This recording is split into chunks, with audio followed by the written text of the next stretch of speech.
Good evening, ladies and gentlemen. Welcome to the next edition of Myths and Stories. Tonight's is episode 4 of the Books of Sorrows with your hosts, Mythborn and Ztorialis. Take it away, fellas. All righty. Yeah, this is it. This is number 4 in parts 4 of 12,000. Because this story just keeps freaking going. It just keeps going. It's dense. Tonight's episode is going to be a dense one, right, Myth? They all are. So yeah. Well, tonight yes. is going to be a more denser than normal one because this is These are book, long verses. We're starting on verse 2-7. 2-7. Okay, so we'll be doing. Hopefully tonight we can get through the rest of book 2. But typically that's how Myth and I have also noticed this. When these verses start up, like the first 5 or 6 subsects of the verse are pretty light. They're kind of setting the scene for the rest of the verse, and then the last 3 or 4 are hard, heavy, long. They're everything that we love here on Myths and Stories. Long, hard, and full of lore. So we are going to. You can't. Don't me. So we'll last time we'll do a quick recap here. Last time we talked about the sisters going on their rampage. They've officially changed over to three of the new names: Xivu Arath, Savathun, and Aurash. She's still not. She Oryx, went right. Yeah, she went from Aurash to Oryx. So she is Oryx, or but she's not now, Oryx yet. He, right? Yep. Yep. The worms have essentially escaped the prison of Fundament. And again, I keep using that term prison. It's less of a prison and more of they just so happen to be trapped there. So it's a prison light, I guess, would be the I mean, thing. I get prison to them. We're still unclear as to exactly the origins and for the purpose that Fundament was created, but it served as a prison, whether that was the intention or not. Yep. And so they're going from moon to moon to moon. And one of the moons they come across has an encampment of cephalopods, which Myth and I are pretty much on the same page that this was some sort of Elixni encampment, not the main city of Reese or anything like that. But the sisters in their armies almost got wiped out by these guys because they had the power of the light, right? Yeah, they had paracausal weaponry, which, let me look here. The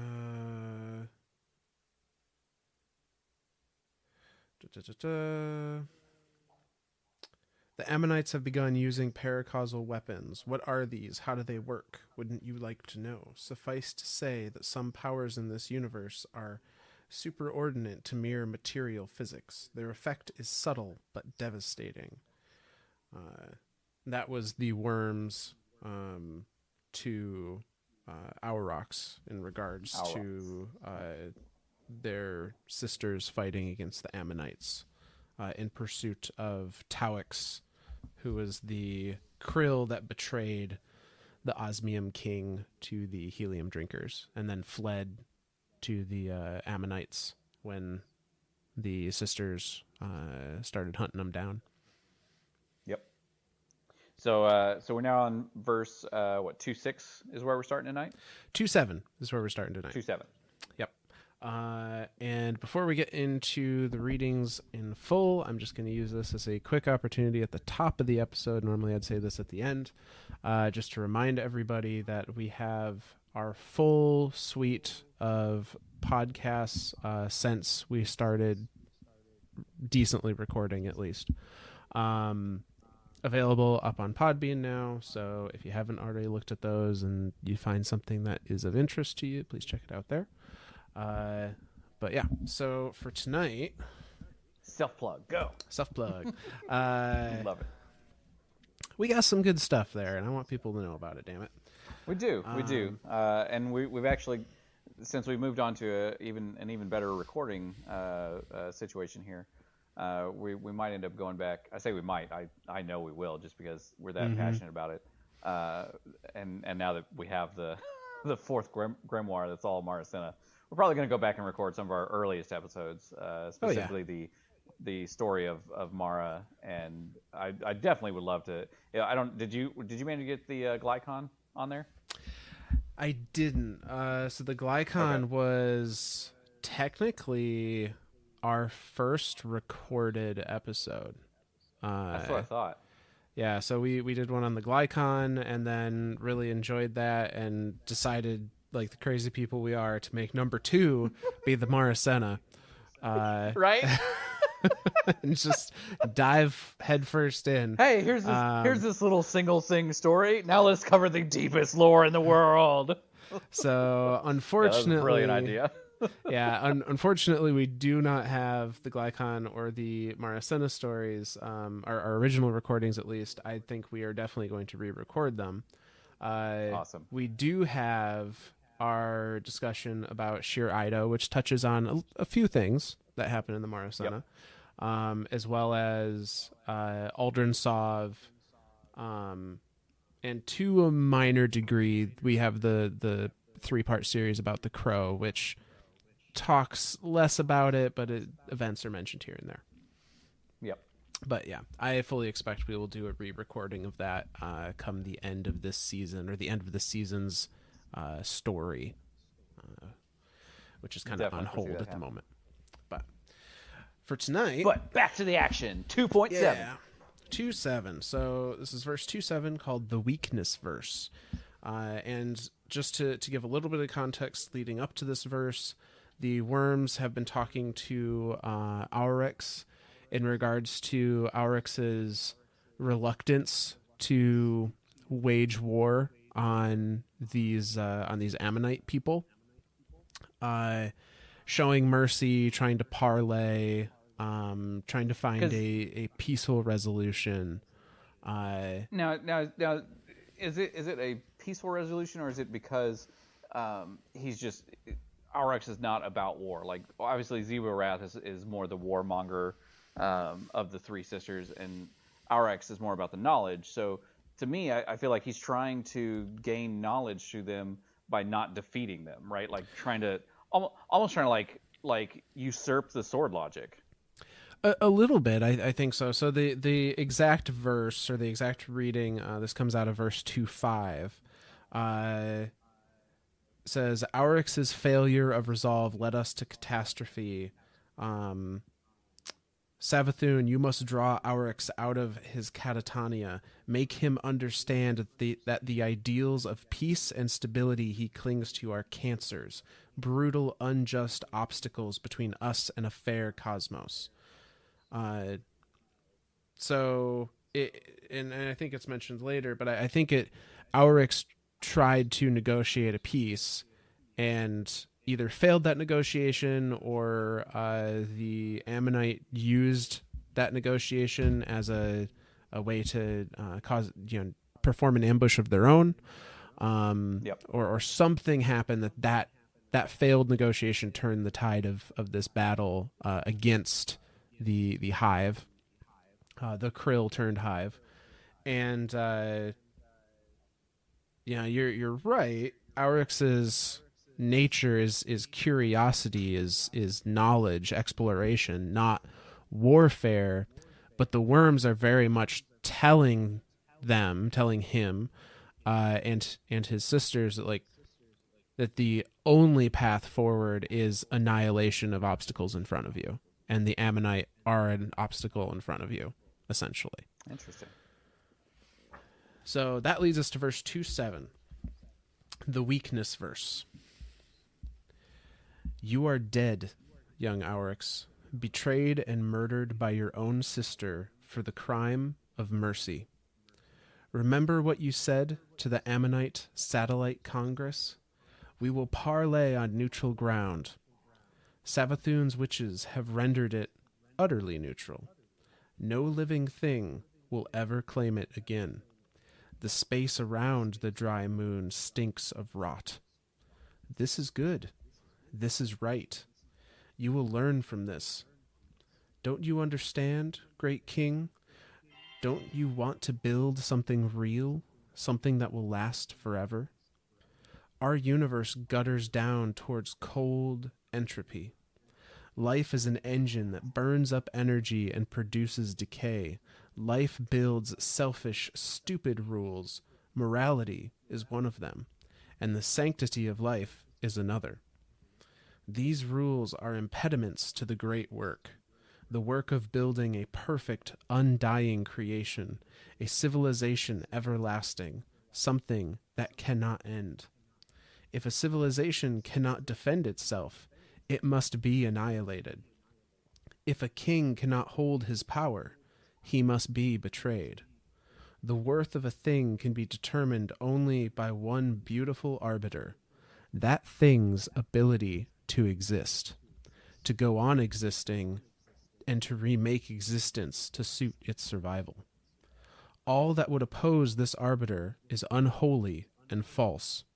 All the misery and terror of your ancestors springs from the lies of the sky who deny this truth. Your ancestors endured the most hostile conditions, and now you must go on creating those conditions, even unto your sisters, even unto your offspring. Savathun's betrayal is the greatest gift she could offer you. Your body is gone, but you have endured, safe in the cyst universe created by your own might, your throne world. From this day forward, Oryx, you and your sisters will survive death, so long as you are not killed in your own throne. Even as your sisters press the attack against the Ammonites, the God wave devastates Fundament. Trillions will die, but the survivors will never forget, and their descendants will always be ready for another syzygy. When you return to the material universe, use this lesson to complete your work. Tauix wasn't on the dry moon. She must be laughing at you.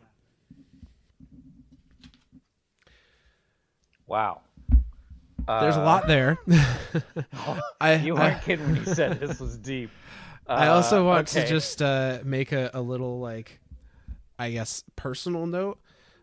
This is one of those verses, as we've been reading through, and I'm sure I will find others, that feels very biblical to me. Very much, very much. Just it has. But I mean, it's written with that same sort of like reverence. Well, and we've talked about before in some of the previous episodes about how, like, the Traveler, and the Vanguard is almost looked at as a religion, with the speaker for the Traveler, and then you have, like, the different types of religion, like New Monarchy and the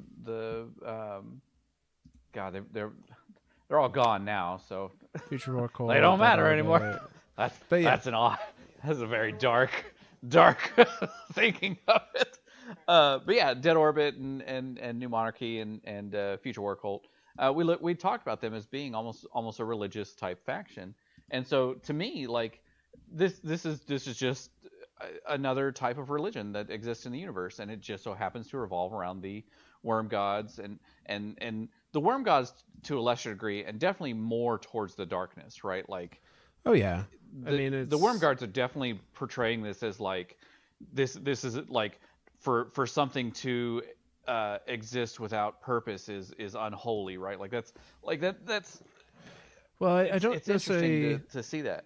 I don't necessarily think they're saying something to exist without purpose, but they're saying that something to exist without proving its right to exist should not be there.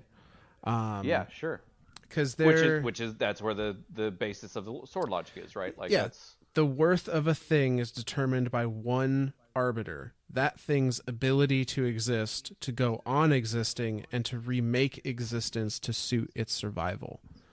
That's the one that stuck with me there. That to remake existence to suit its survival. So it's literally like the only reason that X creature or X species is surviving is because it has shaped everything around it in a way that serves itself. Mm-hmm. And if it can't serve or has no purpose to serve, it's cut away. Like it's gone. Like it deserves to no longer exist. Yeah. So there's a couple more points in there that really just kind of like, I mean, biblical is definitely the right word for it. There's God, no, this is. Sorry, I'm still trying to wrap my mind around this right now. This got deep real quick. Starting strong. Start off strong.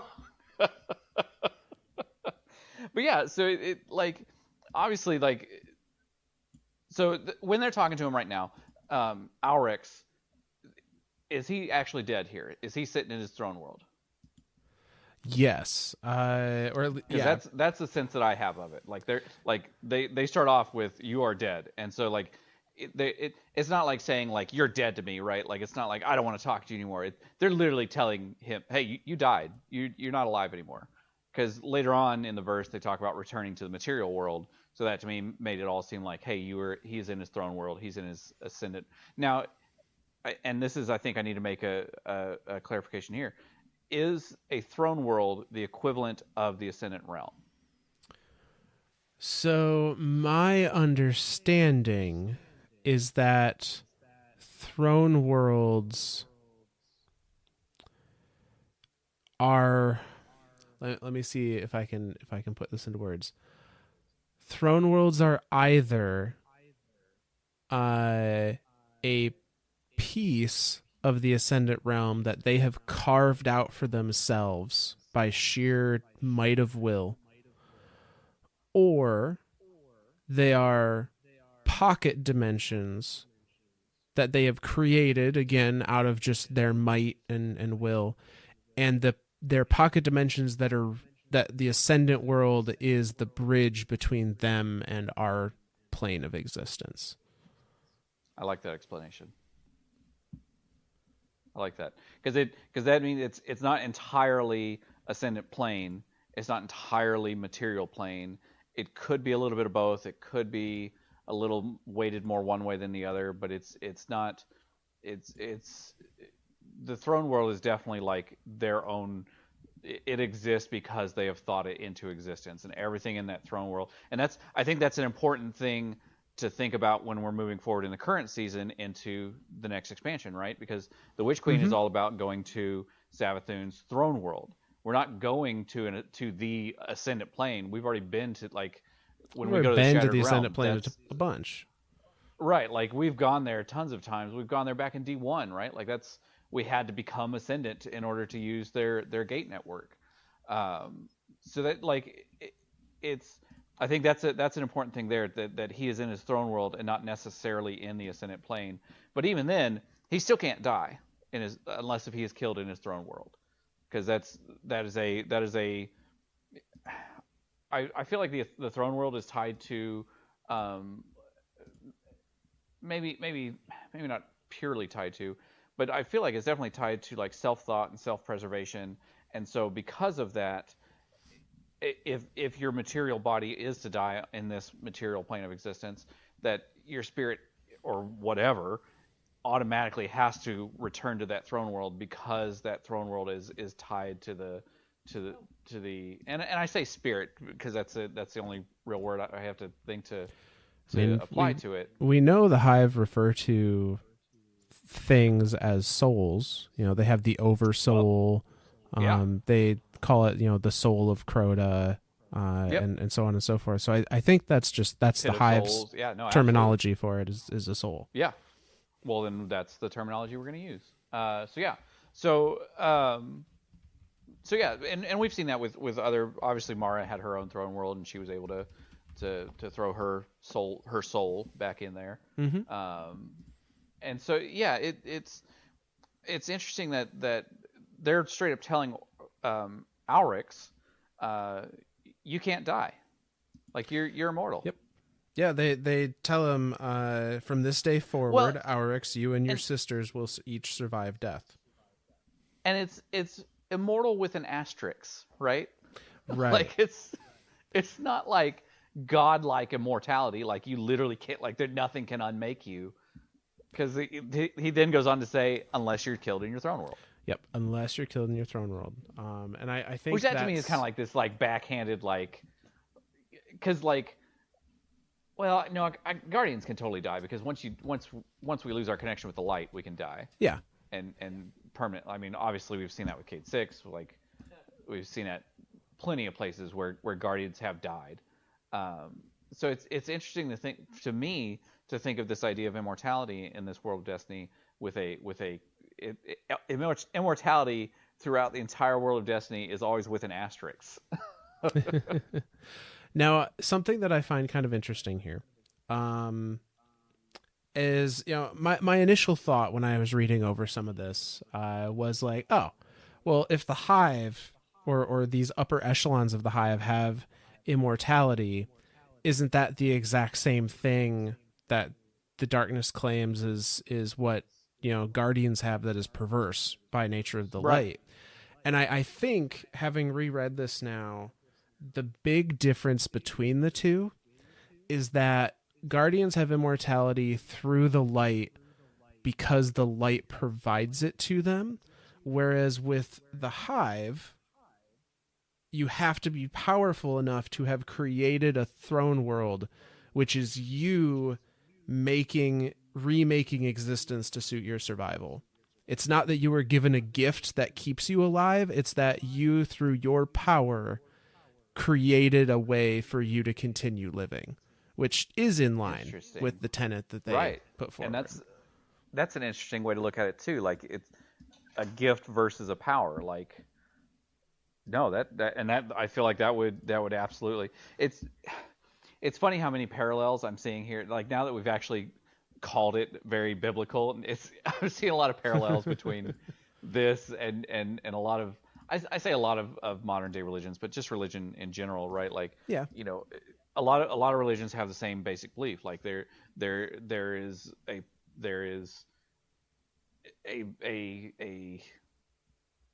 I don't want to get too political with this and just completely derail it. I'll try to take it very basic. And there's a video I remember of it that I can't remember the author of the video, but it's on YouTube somewhere. And if I ever find it, I'll definitely recredit him here. But he talks about how there's sky cake, right? Like when you die, you go and you get sky cake, but there's all sorts of different cakes. But each baker is convinced that his cake is the only cake for you, and that all the other cakes are wrong, and you can't have any of the other cakes. Where it's like, well, what if I like donuts and not cakes? Well, that's wrong, But donut could just be another baker. So that I like that analogy of it, just because that's it. To me at least, it makes me think, right? Like it's like, God, this is hard to talk about religion without getting way deep into it. So I'll just put it there and say this is a very good analogy here. So yeah, yeah. Yeah. Yeah. Go ahead. This episode, why is this so deep so sudden? That's what she said. Oh God, demonetized.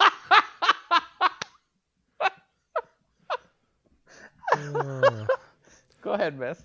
Yeah. So the takeaway from this verse for me is essentially Savathun killed Oryx,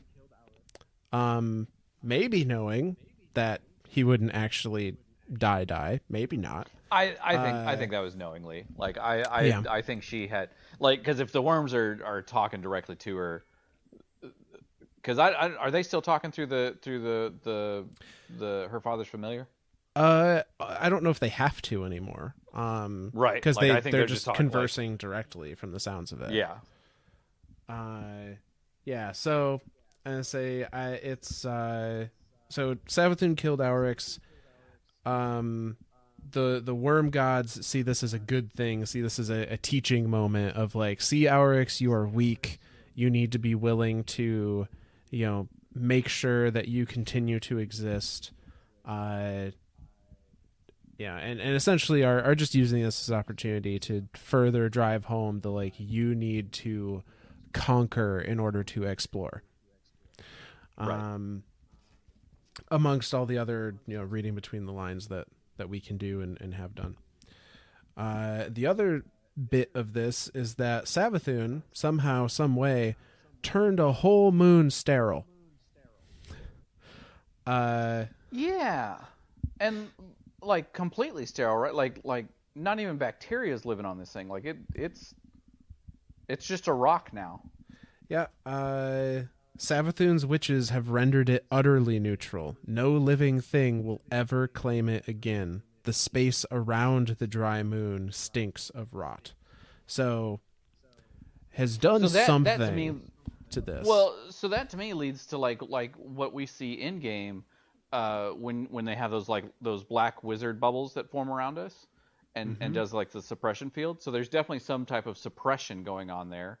To prevent any type of life living there or even existing or anything like that. So yeah, I think that's literally just describing the first. I'd say the first usage of wizard magic, or wizard magic. Yeah. So because I don't have a better word for it, so it's wizard magic. It's wizard magic. Yeah. Yeah. So yeah, I guess that's the only other big takeaway from this verse that we hadn't talked about. So I think we can move on then to verse 8, or 2:8, excuse me,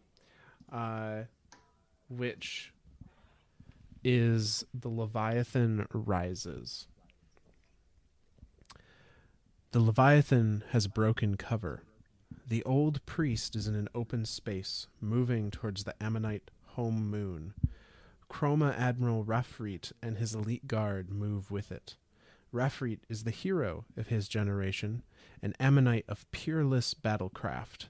He's danced circles around Xivu Arath, but now he has to protect his holy Leviathan. We'll give the old lunk a word. Ruin, grief and ruin. The krill lost, the Ammonite ravaged, our traveler's work undone. Sisters of Aurash, open your eyes. Who made you monsters? Who summoned the wave? Make peace. Join with me in golden renewal. In counter-argument, Oryx, we ask you this. What has the Leviathan done for your people? Who gave you immortality and led you out of your prison? Who answers your questions about the universe with truth instead of sermon? Find Didente with Savathun, crush the Chroma Admiral, boil the Ammonite seas, and slaughter the Leviathan with witchcraft. Once the way is open, we will show you how to eat the traveler. I find it very interesting here that presumably, because we kind of flip speakers here, or narrators, I suppose, here, and then flip back. I presume that the first bit, that the Leviathan has broken cover, the old priest is in open space, I assume that is being said by the worms,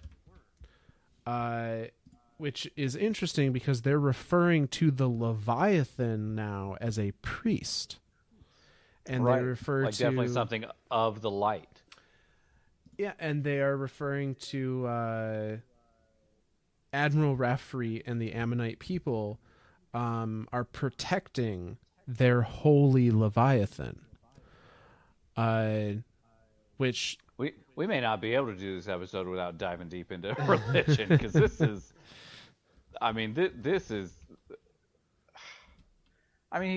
yeah. Okay, continue.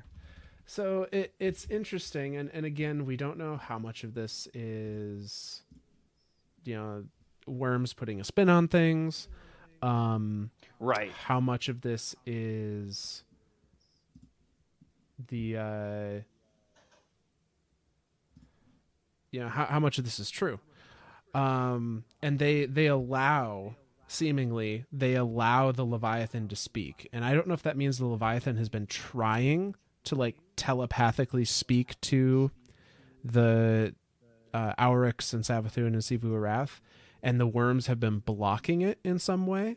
That seems to be what's Sure. implied here, because they're saying like we'll allow them to speak a little bit, and the Leviathan is essentially lamenting the fact that the krill are lost. The krill no longer exist. It's only the hive Right. now. It's And only that- the hive now. And the Ammonite, these other peoples are being ravaged by war.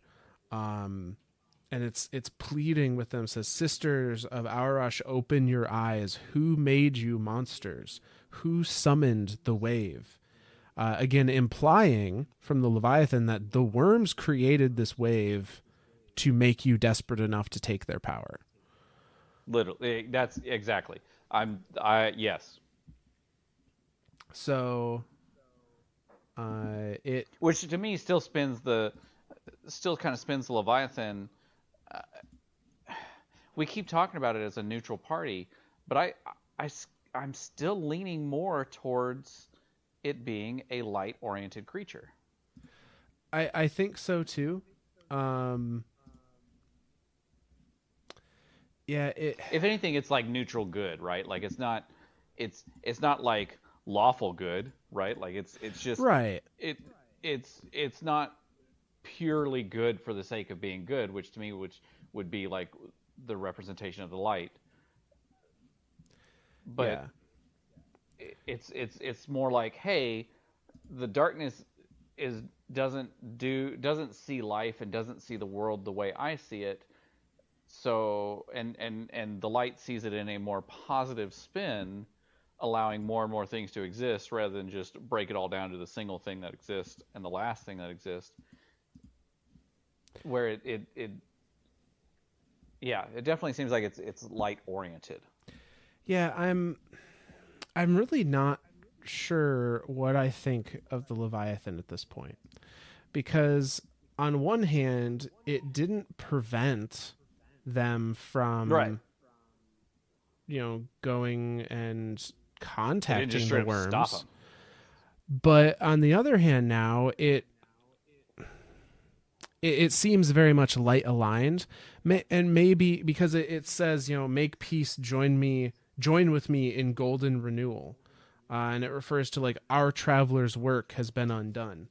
So I don't think it's a servant of the light. I almost see the Leviathan, especially with it being referred to as a priest, as a speaker, as the same way that humanity saw the speaker. Had the speaker, yeah. Communed with the traveler, or had some understanding of the traveler's underlying desires. It could have been just like an evolution of what would you call that? An evolution of sighting, I guess. Like in the beginning, it's neutral. It's like I don't care, light, dark, whatever. And then over time, it says, okay, I'm starting to see darkness do a lot more things that I'm not 100% on board with. But it's not. I'm not going to say that killing it outright is a good idea, because then that kind of goes against the whole idea of the light and good and goodness in general. So it's more like, okay, well, it'll continue to exist, and now that it's gotten kind of out of hand, and now it's gotten control of these sisters, now it's like, okay, we got to do something here, like back this train up. All right, light, let's go, let's get together, let's shut this thing down, and I'll be your speaker. That to me is what it seems like to me, because like the whole like the joining with the Leviathan, that was Yeah, I'm like I said, I don't have a good grasp on exactly where the Leviathan fits in this. The Ammonite seem to revere it as holy. absolutely. Which would still match in with the whole speaker thing. Because the speaker was considered holy. Yep. in And the eyes I of the still other I guardians. still think of the Vanguard. I still think of the Vanguard as a religious entity. Oh I yeah. know that they are not particular. I know it's not that the Vanguard are like the Holy Crusade Knights, right? Like No. it can be looked at like that because obviously Guardians are guarding the last city, and they are by nature warriors wielding the light, and so that in itself can look like a Holy Crusader type thing, but I think that Guardians just so happen to be of the Vanguard, because are there Guardians that aren't part of the Vanguard, or Oh is the yeah. Vanguard just the three main I mean, there's plenty of guardians that aren't classes? part of the Vanguard. Anyone that's not defending the last city aren't necessarily a Oh, part of the Vanguard. right. Drifter. Drifter's a guardian, but he is okay. So Yeah. so I then in that sense then Vanguard is absolutely I see it as a religious entity. Yeah. Yeah. Like, yeah, ish. I don't know. It's Ish is a very good. I think that it's like immortality with an asterisk. They're a religion with an asterisk. Like it it's hard to start drawing parallels now, right? Because right. this is where this really starts branching off into being its own thing, and it's hard to get those parallels to current modern day understandings of different ideas and different thoughts. Yeah. So, I think it can be interpreted a lot of ways as far as where the Leviathan fits in to everything. I think it's very clear to say that it is on the side of the light, and the worms at the very least deem it an enemy. And that's kind of 100%. the only 100% that we can really say. And this verse is essentially more of just the worms trying to gaslight, in my opinion. I was going to say the whole second half of this definitely feels like the worms just feeding them lines that they want to. I don't know if it's lines that the sisters want to hear, but it's definitely lines that the worms want to propagate. Like this is definitely where the worms are projecting themselves, their thoughts and their ideas outward, and saying this is the way life is. Yeah, no, it's one of those ones that it's very close actually to what Savathun tells us this season when she has some of her conversations with the Guardian. Nothing they say is false per se, but it's all very much skewed in their own to make themselves in a positive light. History is written by the victors. Yeah, who gave you immortality and led you out of your prison? Who answers your questions about the universe with truth instead of sermons? Notice they never actually address what the Leviathan has said. The Leviathan asks, Right. who made you monsters? Who summoned the wave? The worms never deny either of those things. They just give. I think that's an interesting point. There's never been even up to this point, there's never been a point in any of these verses.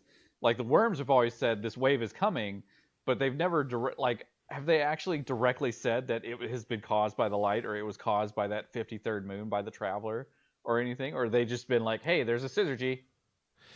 Ta-da! That's a good question. I feel like they have tried to say that that it was caused by the light, or it was caused by the traveler. I think they specifically said the traveler. I think they specifically said the traveler. But notice, here when the Leviathan says who summoned the wave, they don't try and toss it at the traveler again. They just try and not acknowledge it at all. Yep. And bring up their own what they feel and clearly are more convincing points in to their new worm friends, or their new krill friends. So that leads us on to verse 2:9. called Crusaders. Oh, dang it. It's done. Air and Yol feed on the Leviathan's carcass. Xivu Arath has made a temple of the Chroma Admiral's impaled corpse. Below us, Savathun's poisons stain the Ammonite home sea black. Their screams flavor the void. The traveler has fled. Do you understand, Oryx? Do you thrill at the secret, Savathun? Do you relish the edge, Xivu Arath? Do you see the beautiful shape? The Ammonite occupied a piece of reality. They rented their existence on fraudulent terms, making themselves happy and fat, fencing themselves in soft lies and sweet apocrypha, saying, "We are peaceful and good, we harm nothing." Their golden age was a cancer. They did nothing to advance the cause of life. They burnt up time and matter and thought on this solipsistic, onanistic pursuit of safety, insulating themselves from death, making a regressive pocket of useless stability, when they could have helped whittle the universe towards its final perfect form. And your people, suffering in the deep, you became more worthy of existence than the Ammonites. You have proven it. Look around the sky. Behold the great divide, the battle lines of the cosmic war. We are the worm, your god, but we are not the deep itself. We only move within it. You shall too. You shall venerate and study it and haunt it in its passage. Will you lift your thoughts to the millennia, Oryx? Will you bend your will to the liberation of the universe and join us in the war against the sky? We need champions, crusaders. Help us save the universe. Help us exterminate that which would destroy all hope. You are oath-bound to this task by the covenant of the worm, and you are oath-bound to kill Tawix, wherever she's hidden herself. Well, you can forget the whole Crusader thing that I just said 5 seconds ago. This is full on out of Holy War. This is full on like this to me now. After hearing this passage, this is 100% a Holy War, and the Guardians are fighting for the light, or maybe not for the light. The Guardians are fighting on the light side, and the Hive are fighting on the dark side. This is the. So, I'm gonna draw some comparisons there. Okay. Once I finish plugging in my headphones so they don't die. There you go. I mean, the fact that this verse is called Crusaders, like, damn it. Oh yeah. I just had this great epiphany that like, no, we're not religious fighters at all. Damn it. Yeah, no, they're very much showing this as this is all holy, holy and don't listen or to theological the sermons. Listen to the truth, not the sermon. Listen, like it. Dang it.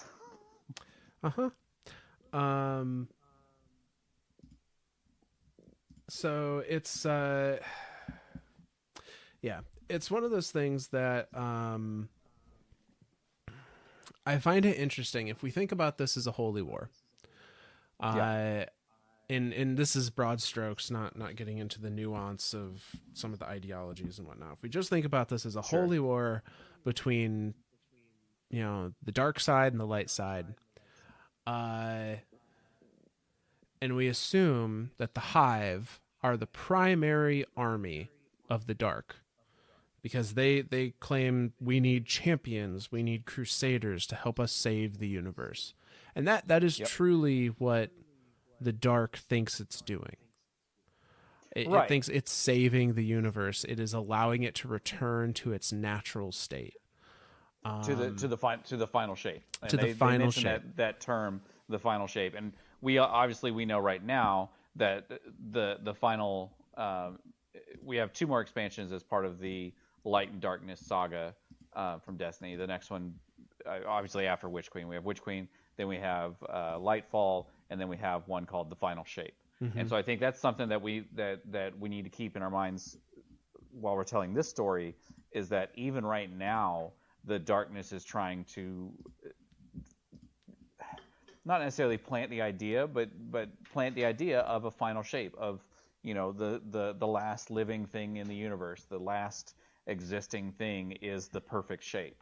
And we always, a lot of people look at Destiny with math and geometry, right? Like the circle versus the triangle, the sphere versus the tetrahedron, because I refuse to say the word pyramid, because pyramid's 5-sided and tetrahedron's 4-sided, and the easiest shape, the smallest, simplest 3D shapes with 4-sided shape.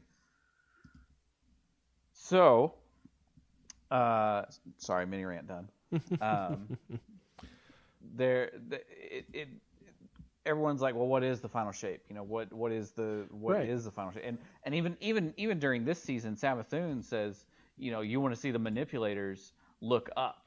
And when you're standing in front of her during this season, when she has that dialogue and you look straight up, you see the triangle of her stasis thing over her head with the circle of the Dreaming City circle behind it, and it looks like a triangle and a circle.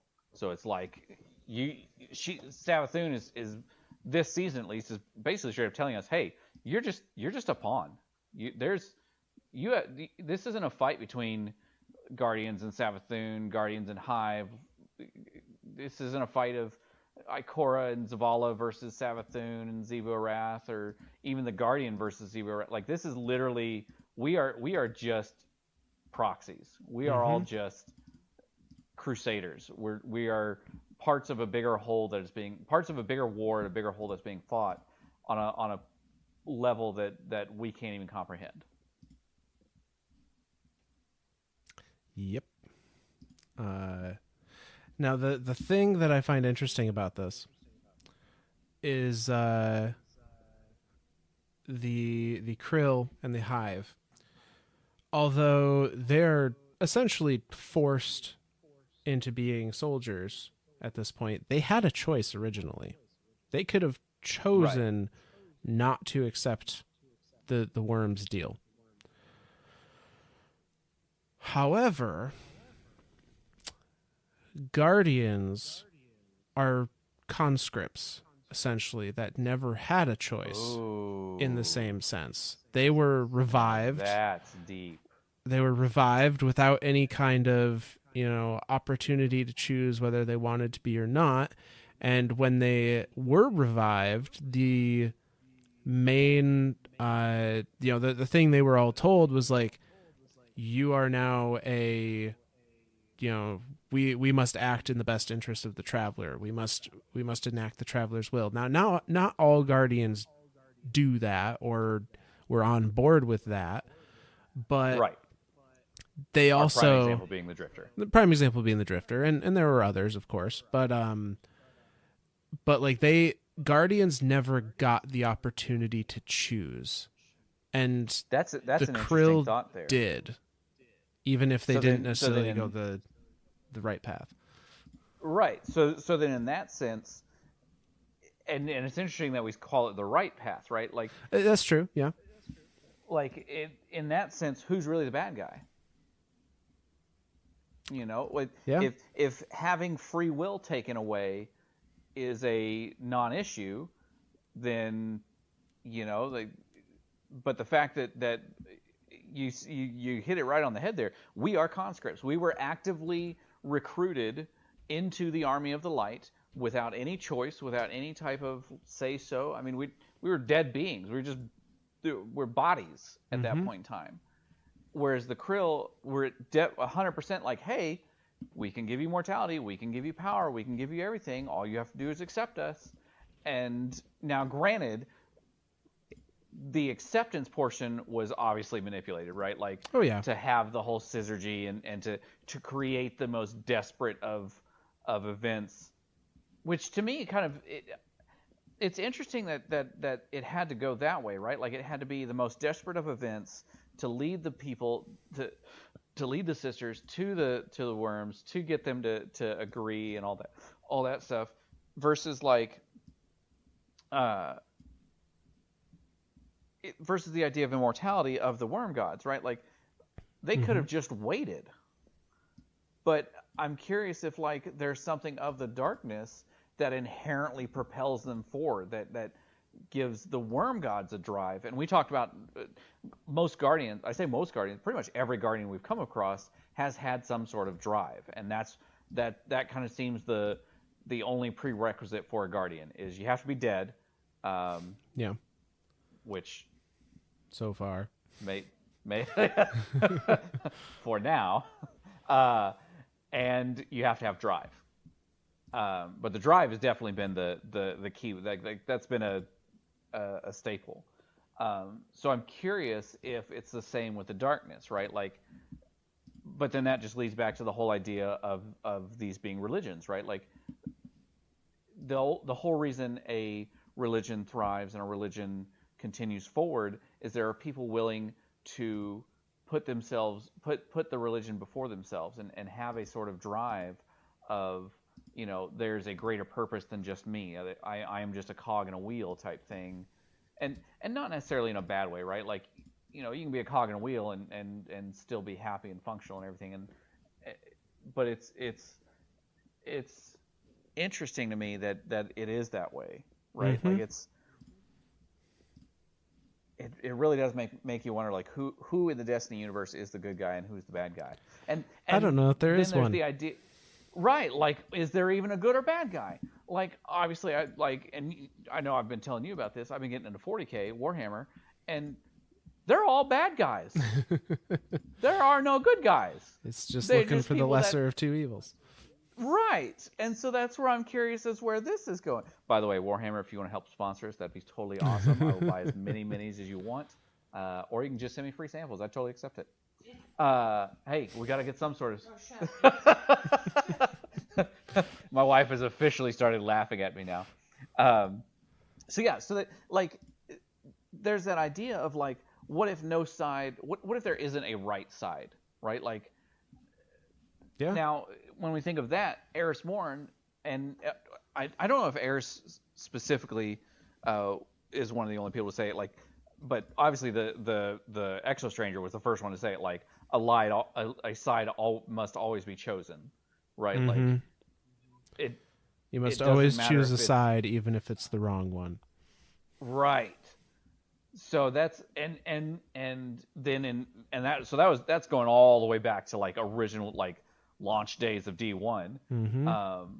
And then even more recently, there's been talk, like when you talk with Elsie, there's a few lines where she's like, Eris is the only one that seems to realize that light is not the only option. Like, darkness is an option, but and maybe not darkness is an option, but, right? Like, it's more like darkness is an option, asterisk. Like, that's a lot of this stuff. That's my thing tonight, is everything in this is leading to this, like, hey, da-da-da-da-da, sort of. Like, sort of. Maybe. Yeah. Maybe. Kind of. Ish. Asterisk. Yeah. Yeah.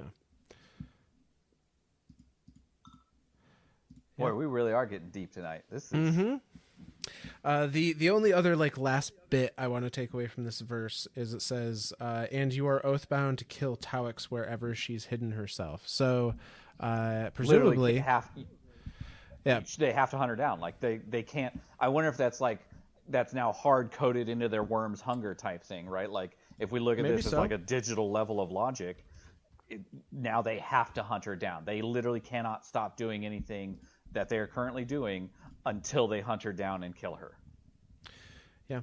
And the other thing that I wonder about is this seems to imply that Tauix is still alive out there. That has fled the Ammonites before their downfall to who knows where and is still out there somewhere.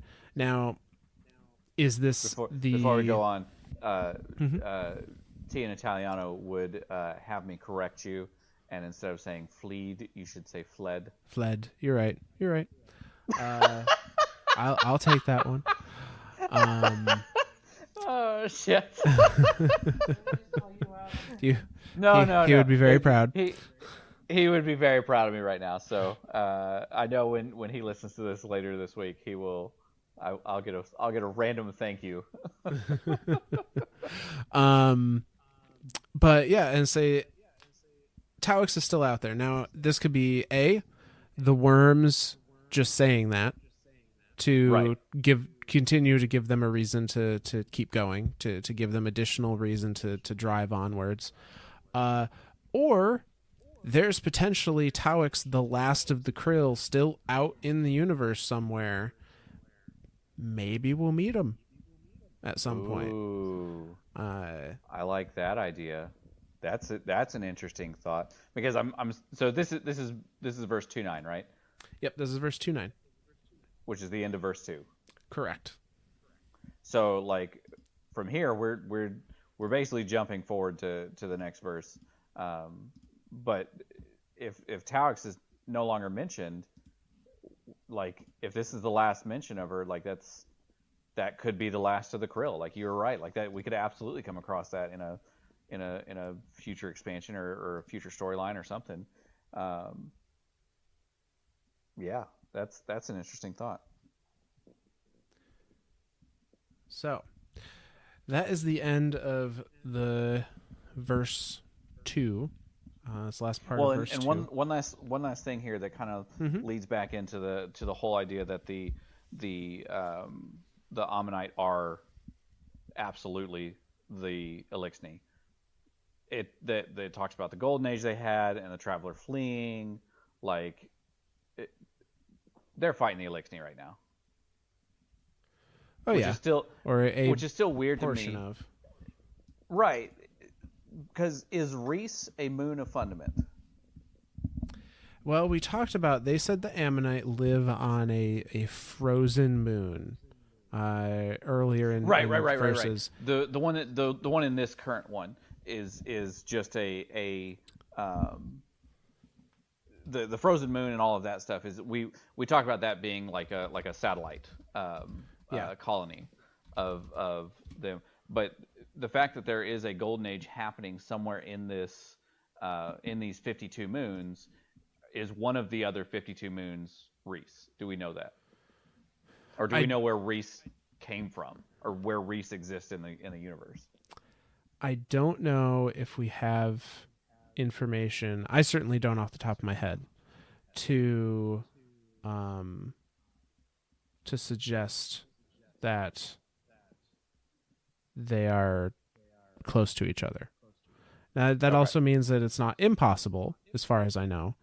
But again, I just feel like that's a pretty large omission of information from every Elixni we've ever talked to. And I'm curious if that's an intentional omission, right? Like, is there something that happened during the lifespan of the Elixni that has either, is there some type of memory wipe that's happened there? Is there something deeper there, or is this truly a different type of, like, is this a different race? Is this like, the Traveler was, sorry, we keep saying the Traveler when before we've talked about like, a Traveler. Was this Traveler just happened to be in this near Fundament and doing all the stuff with the Golden Age stuff there, while at the same time there's another Traveler doing stuff with the Elixni on whatever planet or moon or whatever they're from, but because the only thing we have is we know it was called Reese, right? Like it was the city of Reese on the moon or planet of Reese. Outside of that, we don't really have any type of information of where this place is. Yeah, I don't believe so. I'm doing it. a quick lookup to see if there's any any additional while you're information doing that, anywhere.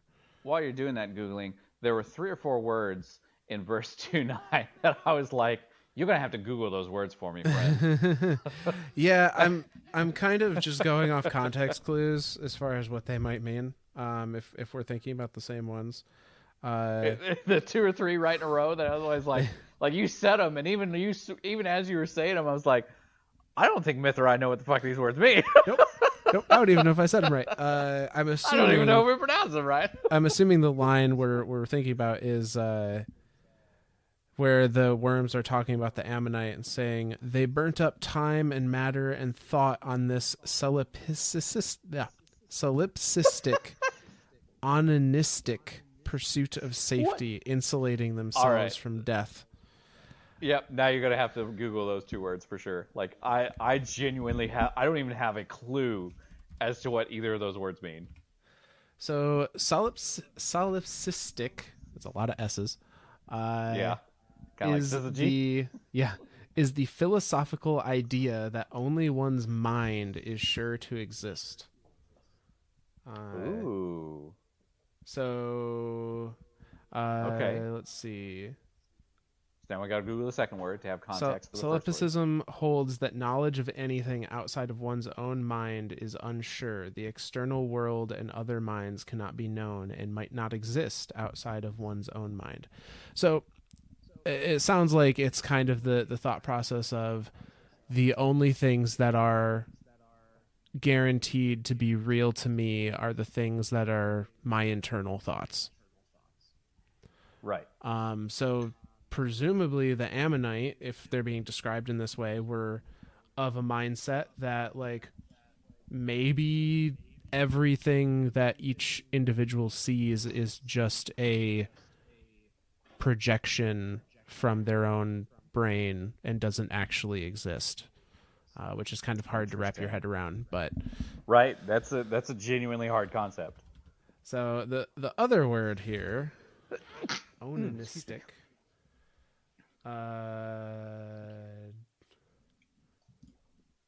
That can't be what that means. That scares me. Maybe we shouldn't just be Googling random things. Maybe we should put context around the Google stuff that we do.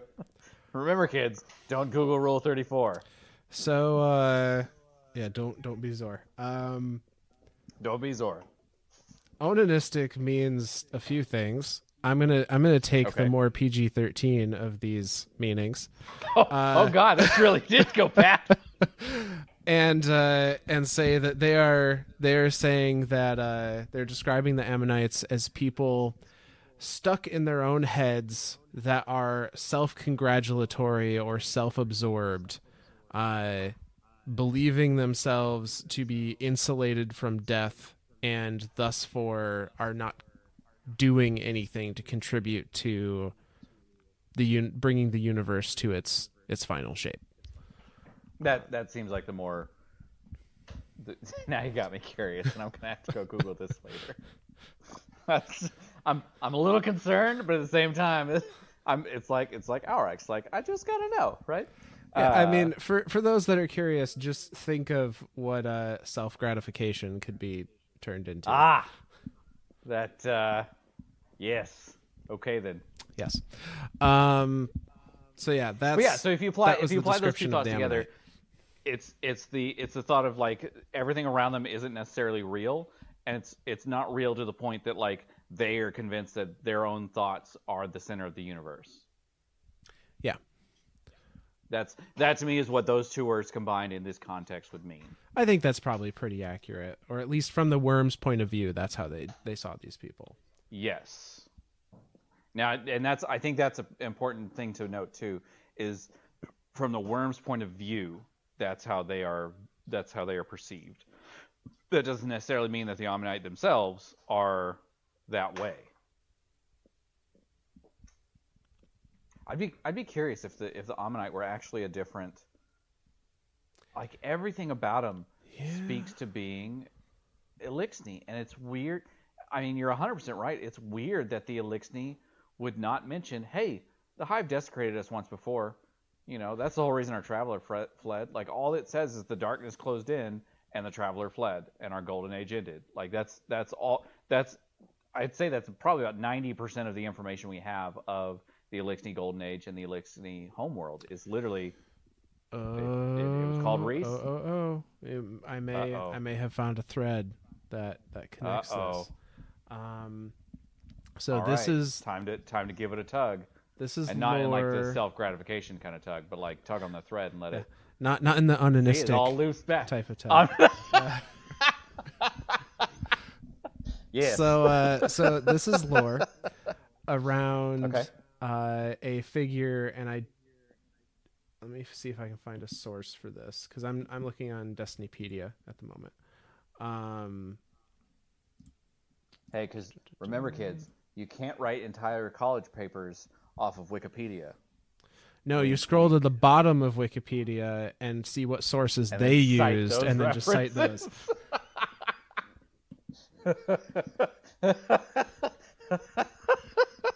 Shit.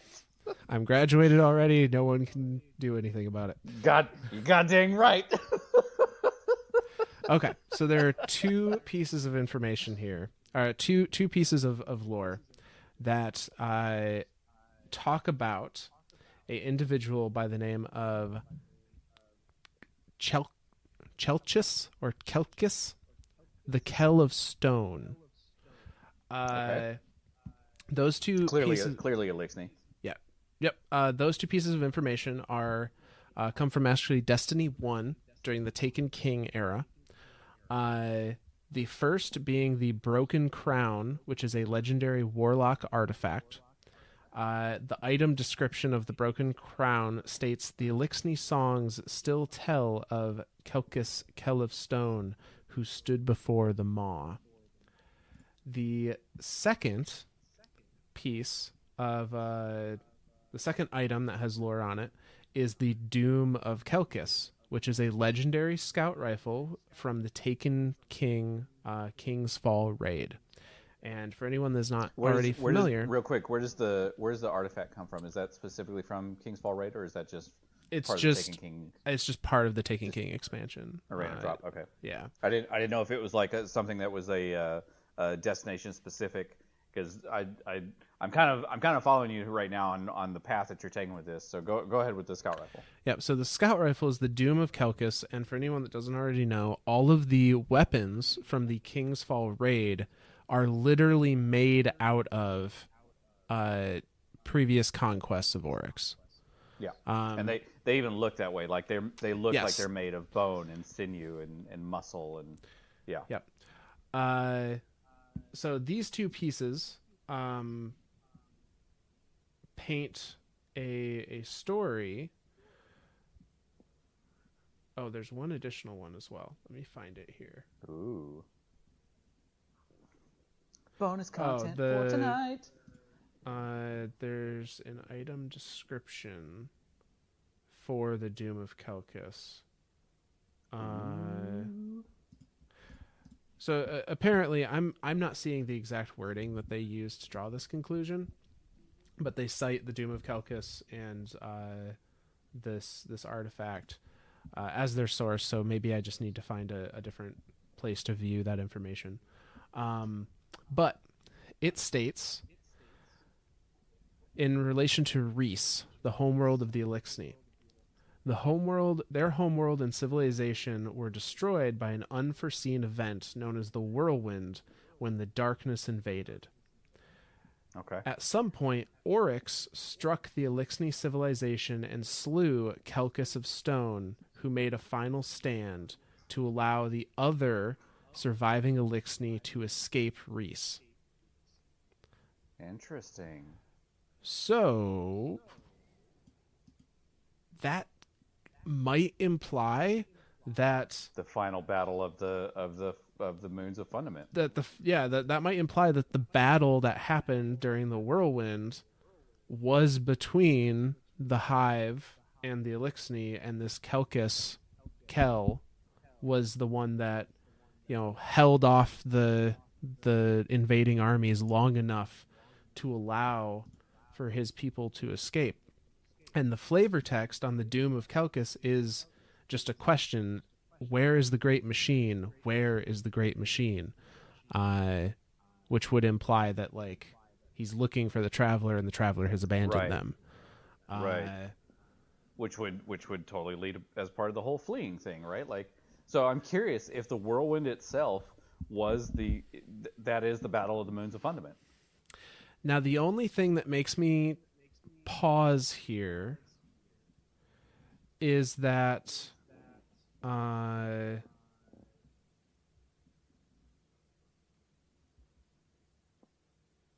there's also always the chance that, like, because when do we know when the Books of Sorrow were actually written? Like, are these lore cards and lore entries that were written in the days of Destiny 1 or the yes. or okay. Yep. So This is Destiny 1 during the Taken King expansion is when these first became available.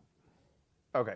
So that is one, I guess, and this is just a proxy issue of video games as a whole. Nobody really truly knows what video games are going to be successful and what video games are going to fall under. Obviously, we could probably name a million of them right now that go both ways. But Destiny in the beginning was kind of like an unknown. Like there was hope that it was going to be like, and it's funny too that I use the word hope too, because like the original song that with Paul McCartney was Hope for the Future, right? Like that's everything about Destiny was like this hope for this game to be the next great MMO. And granted, I definitely well. I feel like today, the current state of Destiny is very, very high right now. Like Absolutely. I truly believe that we're in a golden age of Destiny. No, no, for like 3 but more in the months. beginning, like, right, exactly, like weapon crafting. I'm just telling you right now, depending on how in depth that system is, this shit's gonna get real. I may lose my life to weapon crafting depending on how in depth. That's what I'm saying, man. I don't know. So yeah, so like it's the current state of Destiny is in a very, very good spot right now. But in the beginning, it was very much an unknown. And like even the whole time we're playing the campaign in the beginning, who the hell was the Traveler? What the hell was the Stranger? Like what is even happening here? Like we're trying to figure stuff out as we're going, but only given like 5% of the clues to figure out 100% of the story. And then like even as we've gone through, things have been kind of like, I don't want to say retcon backwards, but a few things have been like the whole thing with Cade, right? Like his whole thing of it's on Enceladus. We were convinced, the entire community was convinced he was talking about the Deep Stone Crypt. We now know that the Deep Stone Crypt is on Europa. Like when you go to the Deep Stone Crypt raid and you go into the raid, the very first doorway you go through that's been pried open by a set of by the fallen that have because those are fallen, right? Like those aren't actual. I mean, nuances, right? Elixir are fallen. Not all Elixir are fallen, but well, no, I guess they are all fallen because they. Anyway, next episode, no.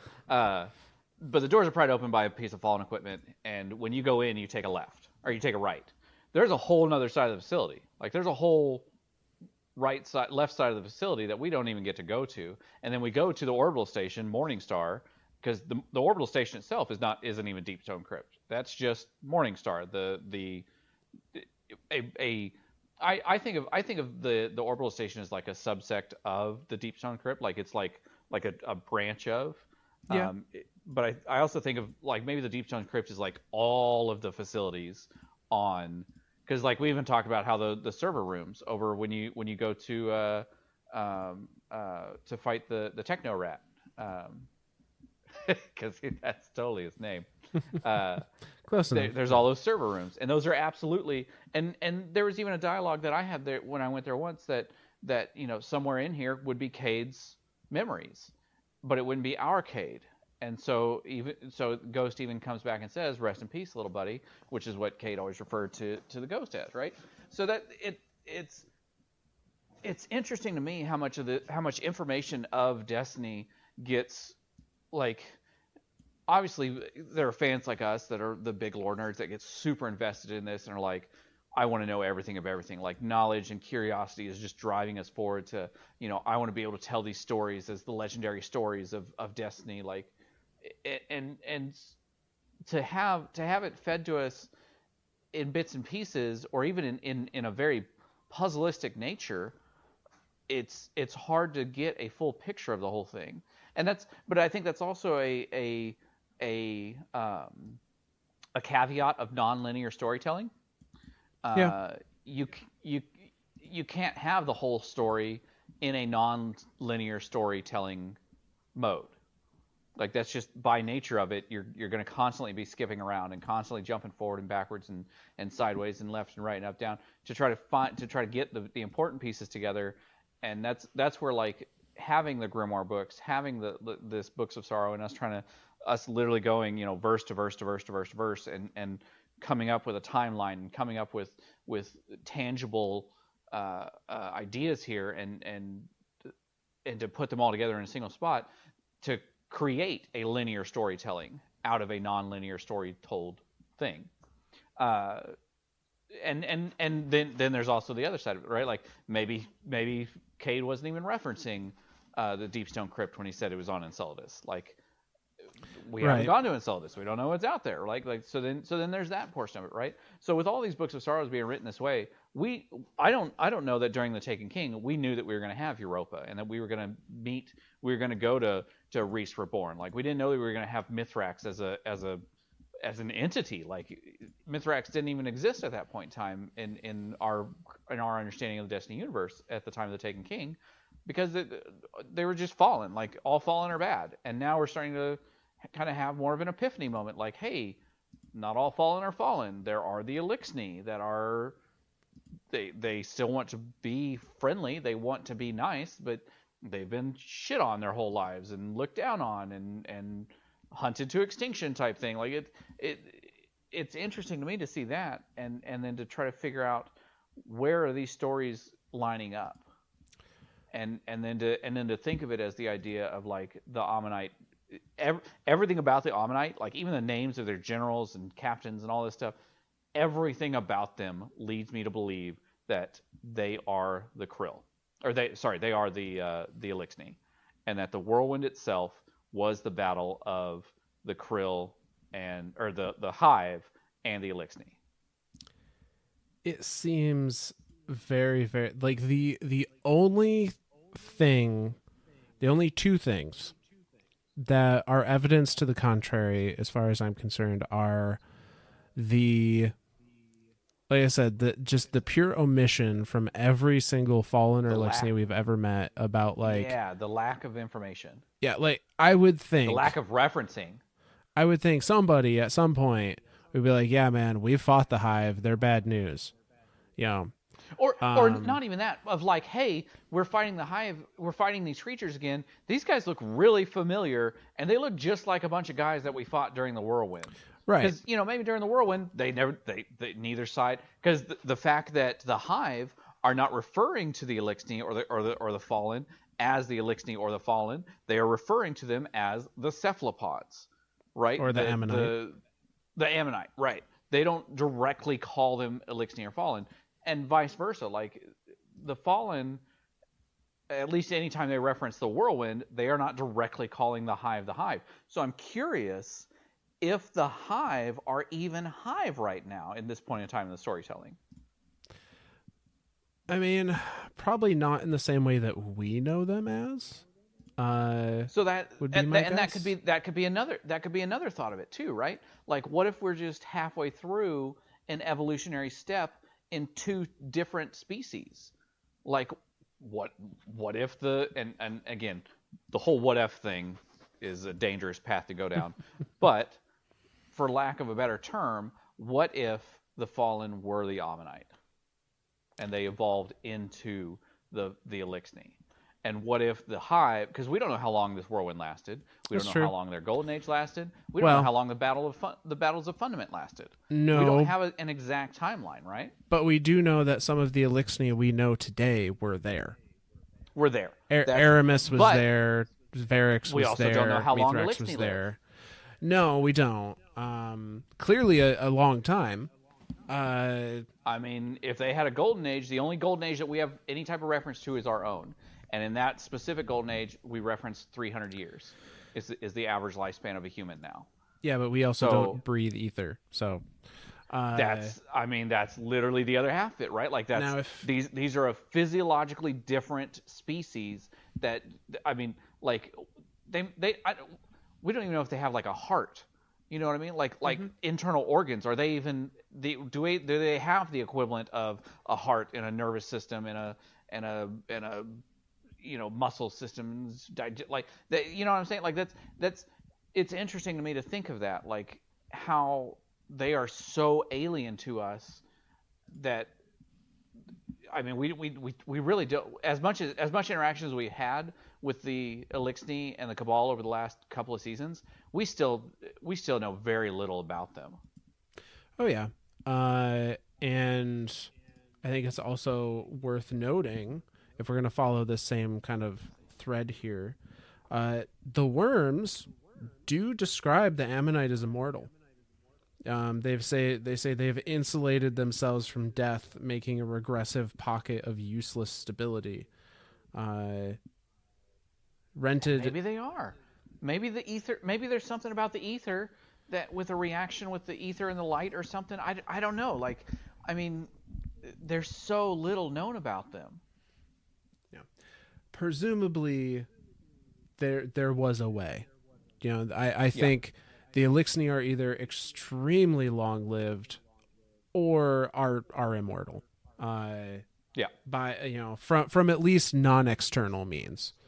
And if we're going off of the idea that they are an insect-like race, which I maybe not fully believe that. Like I think that they are an insect-like race, just by nature of the clicks that they make and the having multiple sets of eyes and multiple sets of arms and that the way they speak and everything. To draw like a very generalistic comparison, we always make the joke that the only thing to survive a nuclear holocaust or nuclear apocalypse is roaches.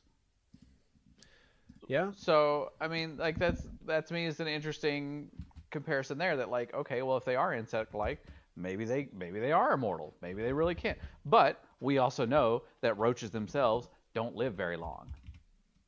Right. And that's where it's like, are the krill were the krill partial? Because we have no description of what the krill even look like, right? I don't believe so. All we had, because I think all we had was those pictures in the Grimoire book. Yeah, we had the concept art from the Grimoire book, and if we're basing things off the concept art, they don't appear all that different from the Hive as we know them. Much less armored, I would say, in appearance. Right. But they still have the three eyes. They still have the same kind of profile. But yeah, now would that be considered insect-like? A good text description.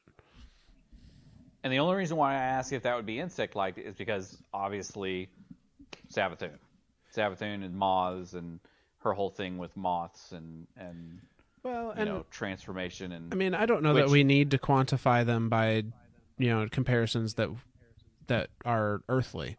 Like they are a thing outside of what we could, have a thing to compare them to. I like that. I like that idea. I really do. That definitely, yes. I like that. It kind of goes into the same realm for me as, I don't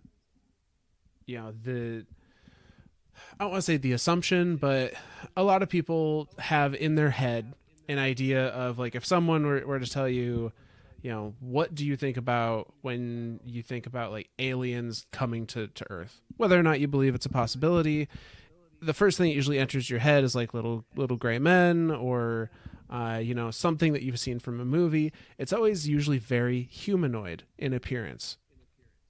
And even if it's not humanoid in the way that, say, like Alien was humanoid, it's still bipedal, still has two legs, right. Two arms, a face, a mouth, very similar characteristics to how we see pretty much everything on Earth.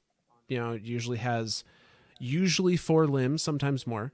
There's a mouth of some sort, eyes of some sort, Truly, a truly That's alien race, a truly alien may not race even have eyes, may not have need of any of those arms, appendages. legs, like that. Okay, that all right. We're hitting the mind blowing portion.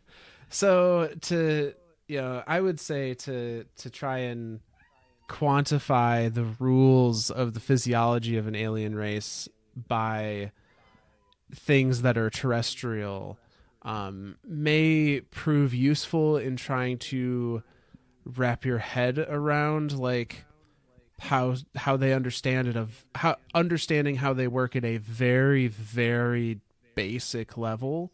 But I don't think we can draw conclusions about their physiology based on our creatures, because there's no reason that they would be anywhere near the same. That thought, and it makes perfect logical sense. Like, there's literally no reason for them to even look or think or act or be anything close to something that we've seen in an Earth-based, ideologically, or yeah, in an Earth-based system, because they are not from Earth. They are from a totally another system, a totally, like, obviously Fundament isn't in the Sol. They're not even in the same system, right? Like, Right.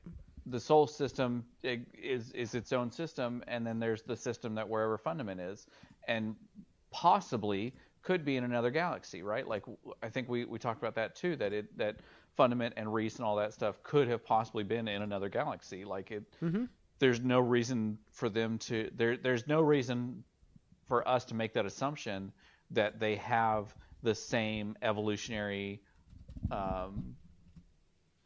characteristics that everything on Earth does. Everything on Earth has those characteristics because that is how the evolutionary line has led it.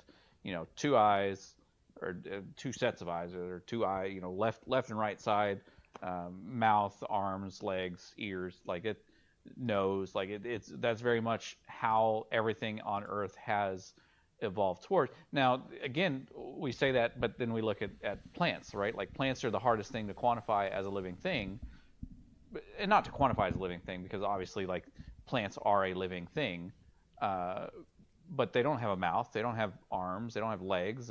Like, we call them the arms of the trees because we don't have any other name for them. Like, what if we were able to talk to trees, and the trees were like, hey, that's not my arm, that's actually my fashingish, and we're just like, what the hell is a fashingish? And they're just like, that's my thing that grows out of my central trunk area. Yeah. Like, just the self-awareness of, like you said, they what we would consider one thing, they might consider something completely different. It might serve a completely different purpose than what we assume it would. right. So yeah, this is very, very in the weeds at this point. Dude, we're getting philosophical here. Like, we're getting we talked about these three sections being deep. These are deep, man. It is. Do we want to do a little bit of reading from verse 3 and say? I think so.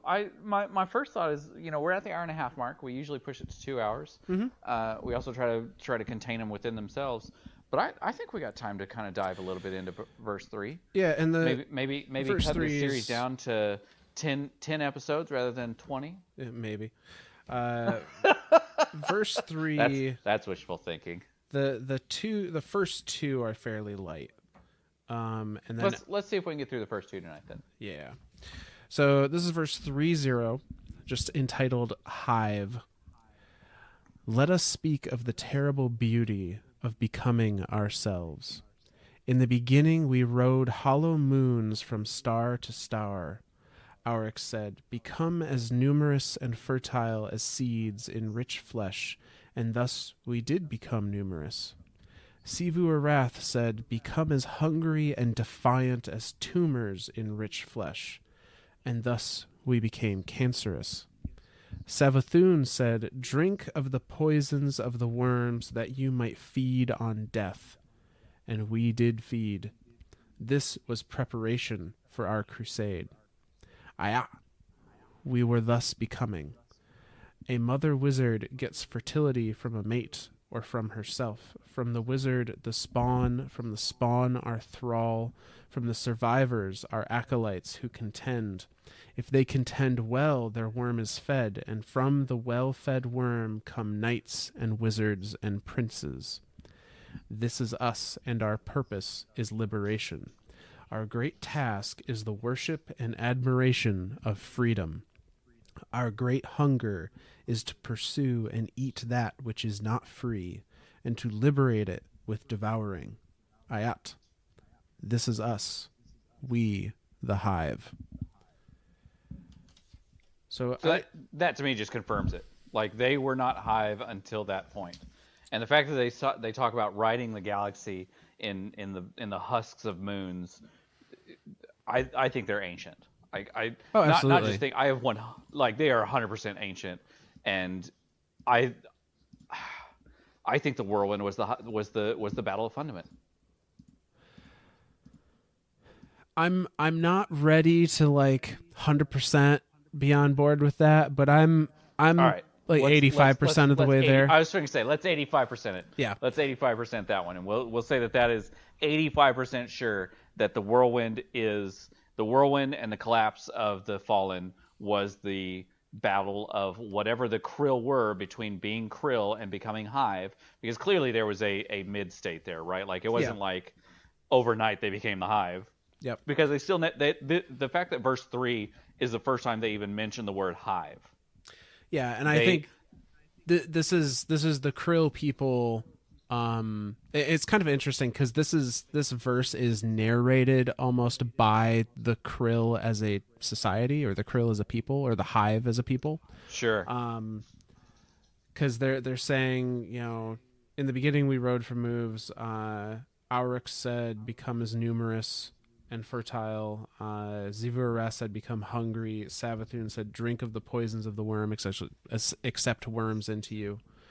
And then it gives a little bit about kind of how the hierarchy of being a Hive works. So yep. A wizard has spawn.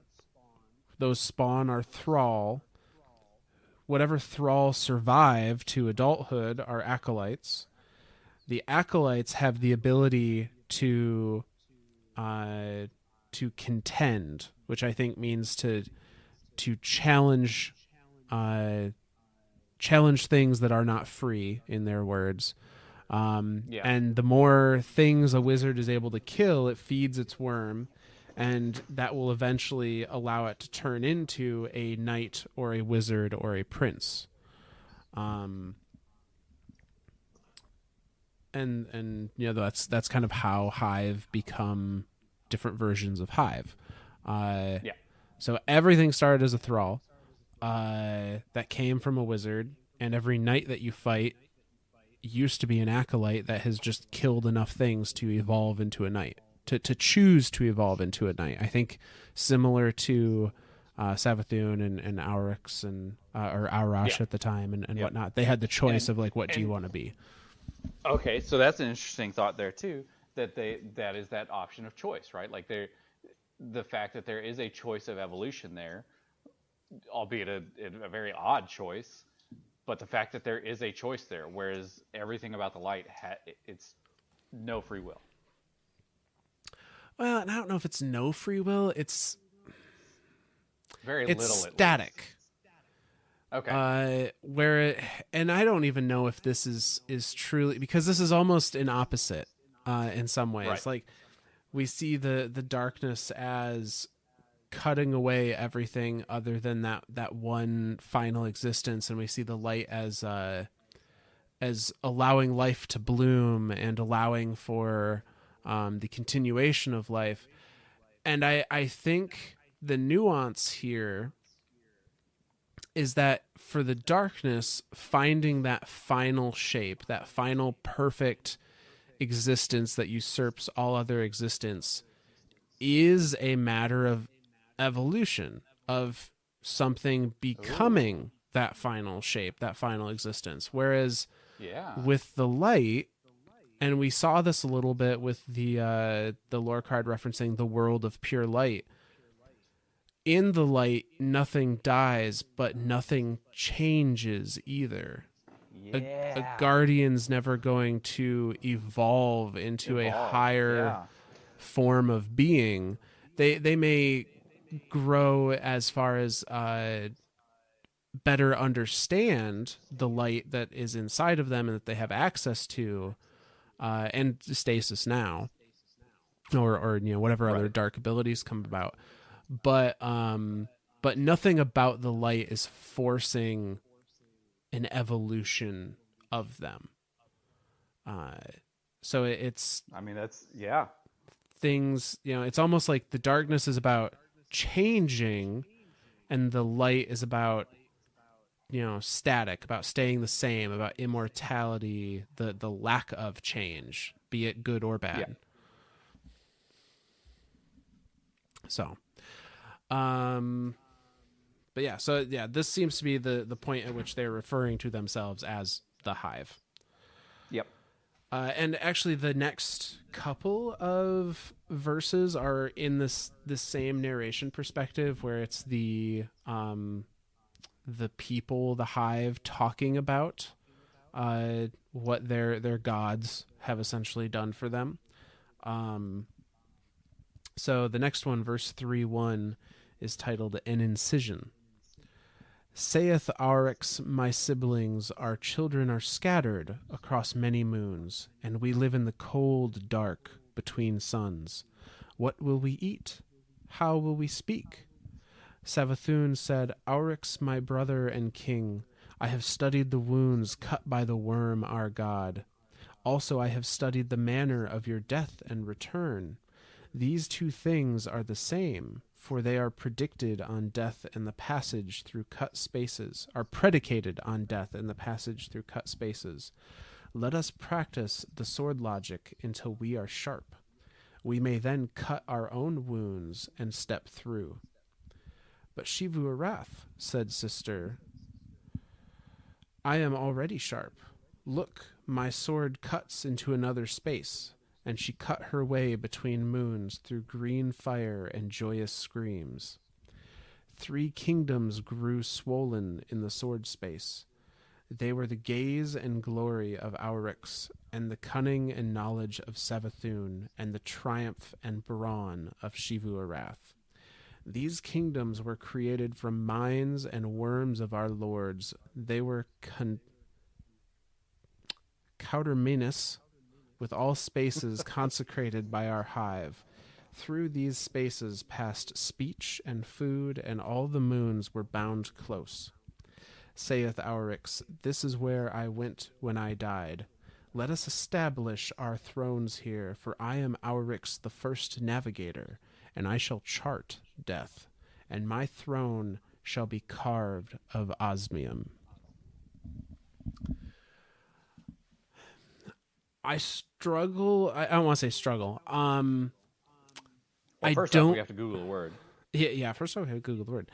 I don't know how reliable these verses are, because this seems to be the perspective of to put this in religious terms, it's of a congregation writing stories about miracles their saviors have performed.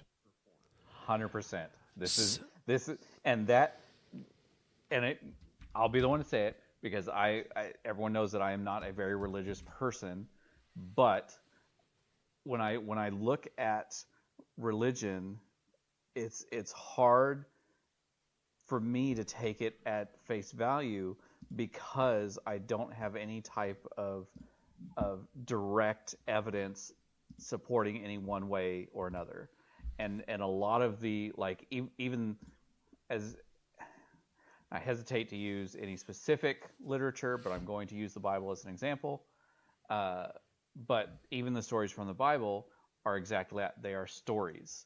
They are some form of narrative that was handed down from generation to generation to generation until they were finally written down.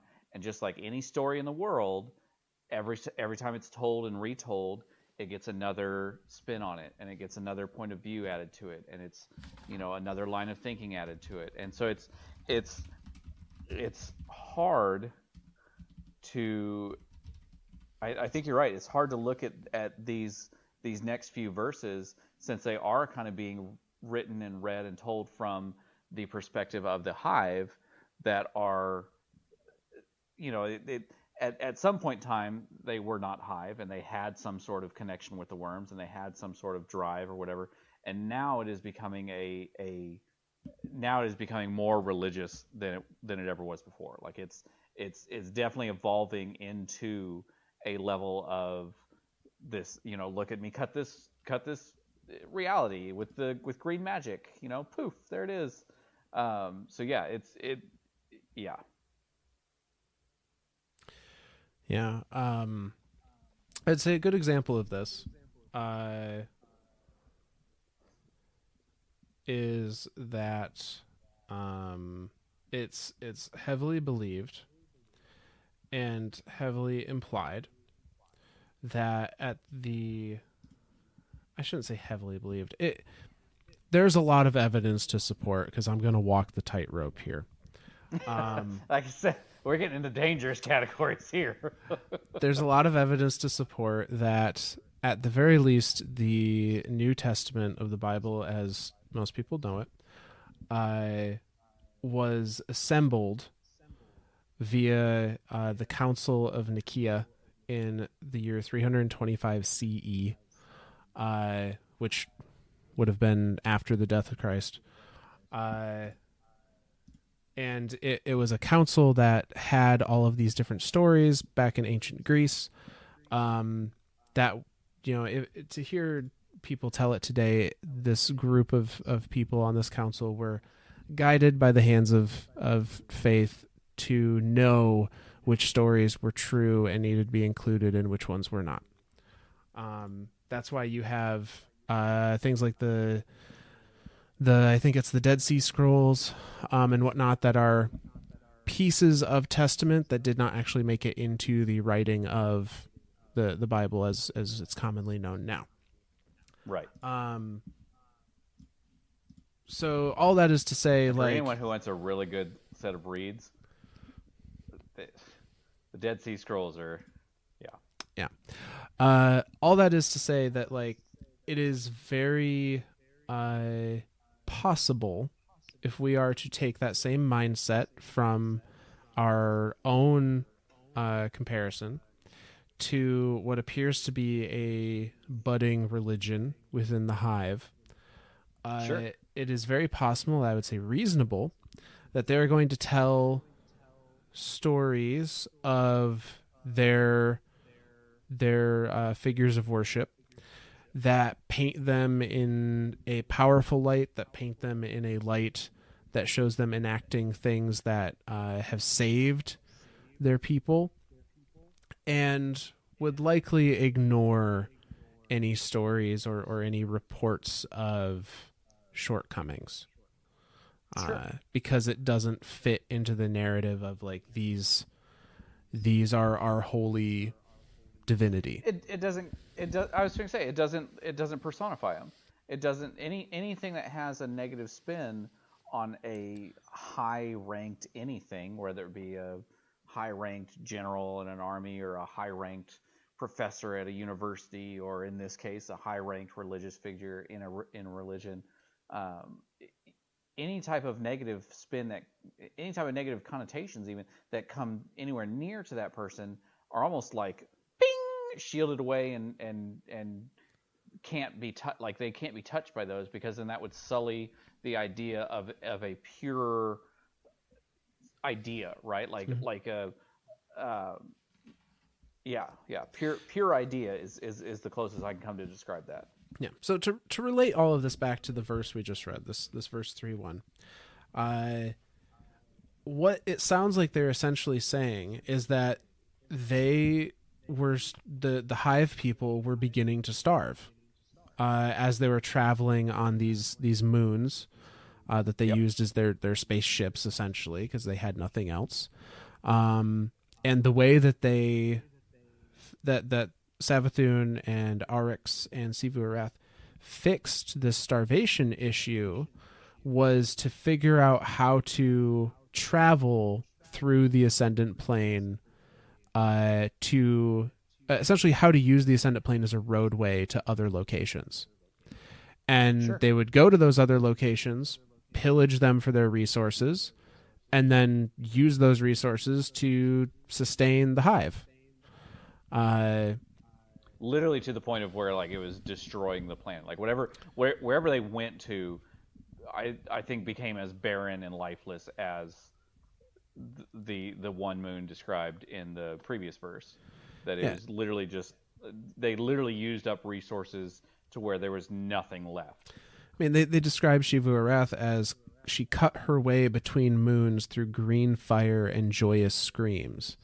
Like she's waging war or a slaughter, more likely, on whatever area they're able to travel to through the Ascendant Plane, and that's how they're getting their resources, essentially. And this appears to be where Oryx decides to establish their throne worlds. So that if we take this at face value, that would suggest that the throne worlds are literally in the Ascendant Plane, that they are pieces of the Ascendant Plane, that that's the still sisters what I keep coming back to. are like willing into a form that they desire. And I'm still curious if they're I still think that they're kind of like that in between, right? Like they're not fully Ascendant Realm, but they're not fully material plane. They're somewhere in between, and it's interesting that I think of it that way too, because of the analogy that Petra uses this season when she talks about how to get from our realm to the Ascendant Realm, and it's a stack of coins. Right. Yes. Mm-hmm. And you're starting at one side, and you're working through each layer of coin till you get to the final layer, and at that bottom layer, now you're on the other side. Now you're in the Ascendant Plane. Now or the Ascendant Realm, or whatever you want to call it. So I'm curious if those throne worlds are literally somewhere in that stack of coins. Yeah, that would make a lot of sense. Maybe they're in the stack and they're closer to our, maybe the Ascendant Realm, the Ascendant Plane as we know it. And I forget her exact analogy, if she used like 3 coins or if she didn't specify.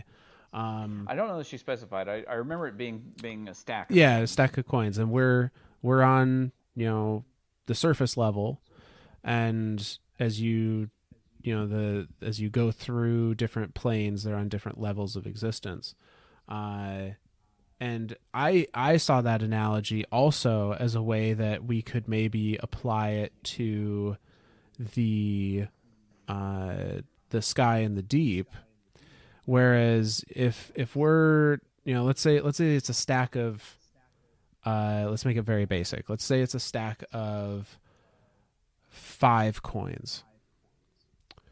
The middle coin, the middlemost coin, is our plane. The one immediately below it is the Ascendant Realm. The one at the bottom of the stack is the deep, the place. Okay. The one immediately at the top of the stack is the sky, the place. And the one between the middle, our plane, and the sky is a realm we haven't explored yet. Is the light version of the Ascendant Plane. I was going to say would be the light version of the Ascendant Plane, because when we look at the Ascendant Plane, it is dark, it is void, it is nothing. Like it is very much a void. So I'm gonna play devil's advocate for my own example now. All right. I do like that example. I do like the idea of it being like a 5-coin stack, and we're in the middle. And as we work up, we come closer and closer to the light, the place, the sky. Yep. And as we go further down, we go to the deep, the place, the darkness, the void, the emptiness. So let's perhaps take a slightly different approach to this. If you revise your own idea with a better idea. I'm revising my own idea. I don't know if it's better or not. Damn it. So I part of me likes the idea of there being another plane, like an opposite of the Ascendant realm, that's closer I to feel like there light, has to be. because that would be a cool place to explore. I personally feel like there has to be, because of the equilibrium that is always in every single aspect of Destiny that we see. Where there's light, there's dark. Where there's equal, there's opposite. Like everything about this has an equilibrium to it. So if there's an ascendant plane that is very close to dark, there's got to be a unascendant plane that is very close to light. So here's Well, it'd the be crazy here's if the they called it the descendant plane. the descendant plane. Yeah. Here's the alternate theory that maybe makes more sense to me, at least. Now that I'm like talking this out and actually saying things out loud. So let's take the coins again, but it's only a stack of 3 this time. The middle is our plane. The very top coin is the sky, the place, and the very bottom coin is the deep, the place. That has not changed. Okay. Now, let's cover that middle coin in tinfoil. Okay. And the tinfoil is the ascendant plane. So it's not necessarily a layer that separates a particular, that separates the deep from us. It's a layer that separates us from anything immediately adjacent to us. And the only reason that I think that might hold some water is that, we have not heard of anything opposite of the ascendant plane. And the ascendant plane, while being very dark, is very monochrome.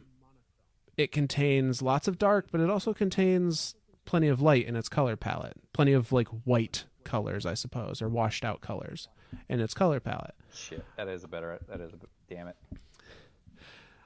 So I like that idea a lot better, especially when you think of the tinfoil as like, shit, damn it. So the ascendant plane might be the barrier between either of these other realms. Why do you get all the smart ideas?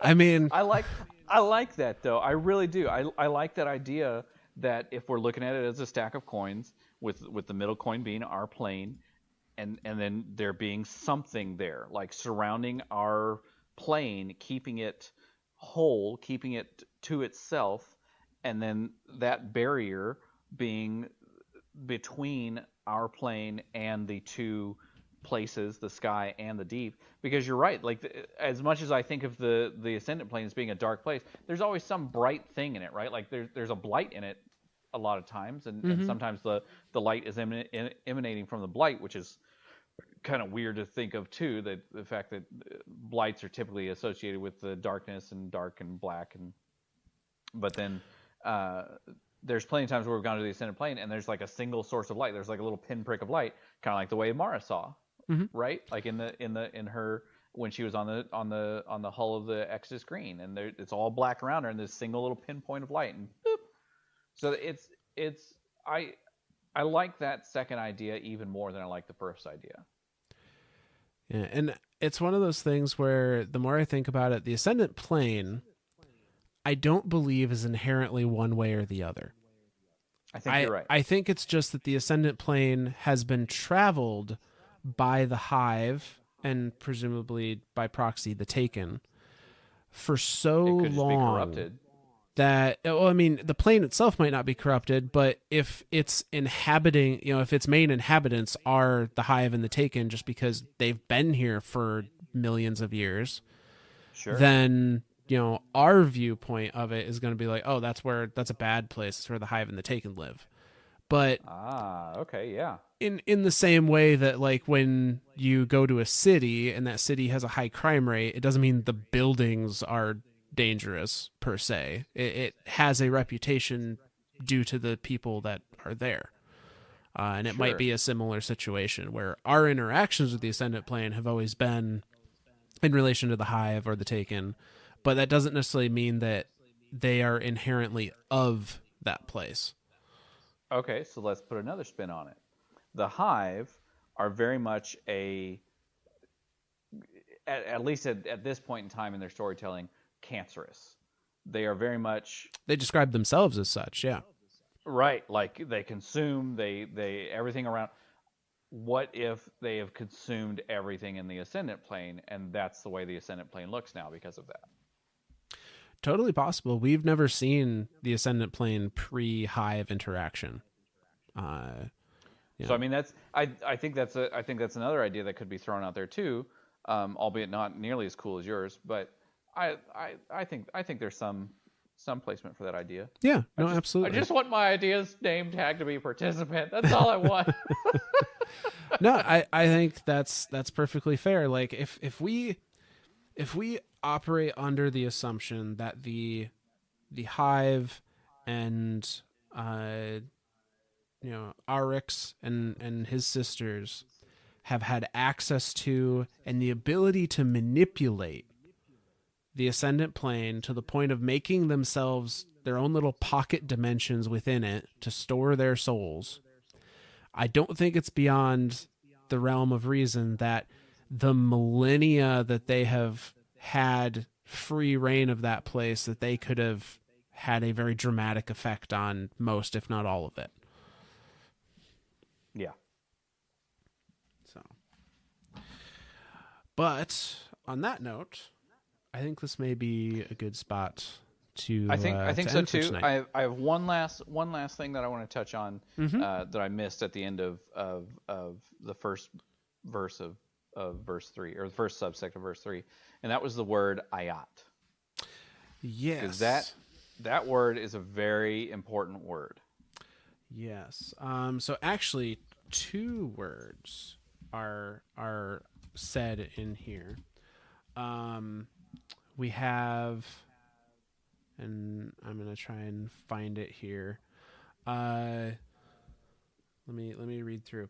So we have the word ayat, AIAT, which, if I understand correctly, is something along the lines of "Thus I proclaim," or they're saying this is truth, that this is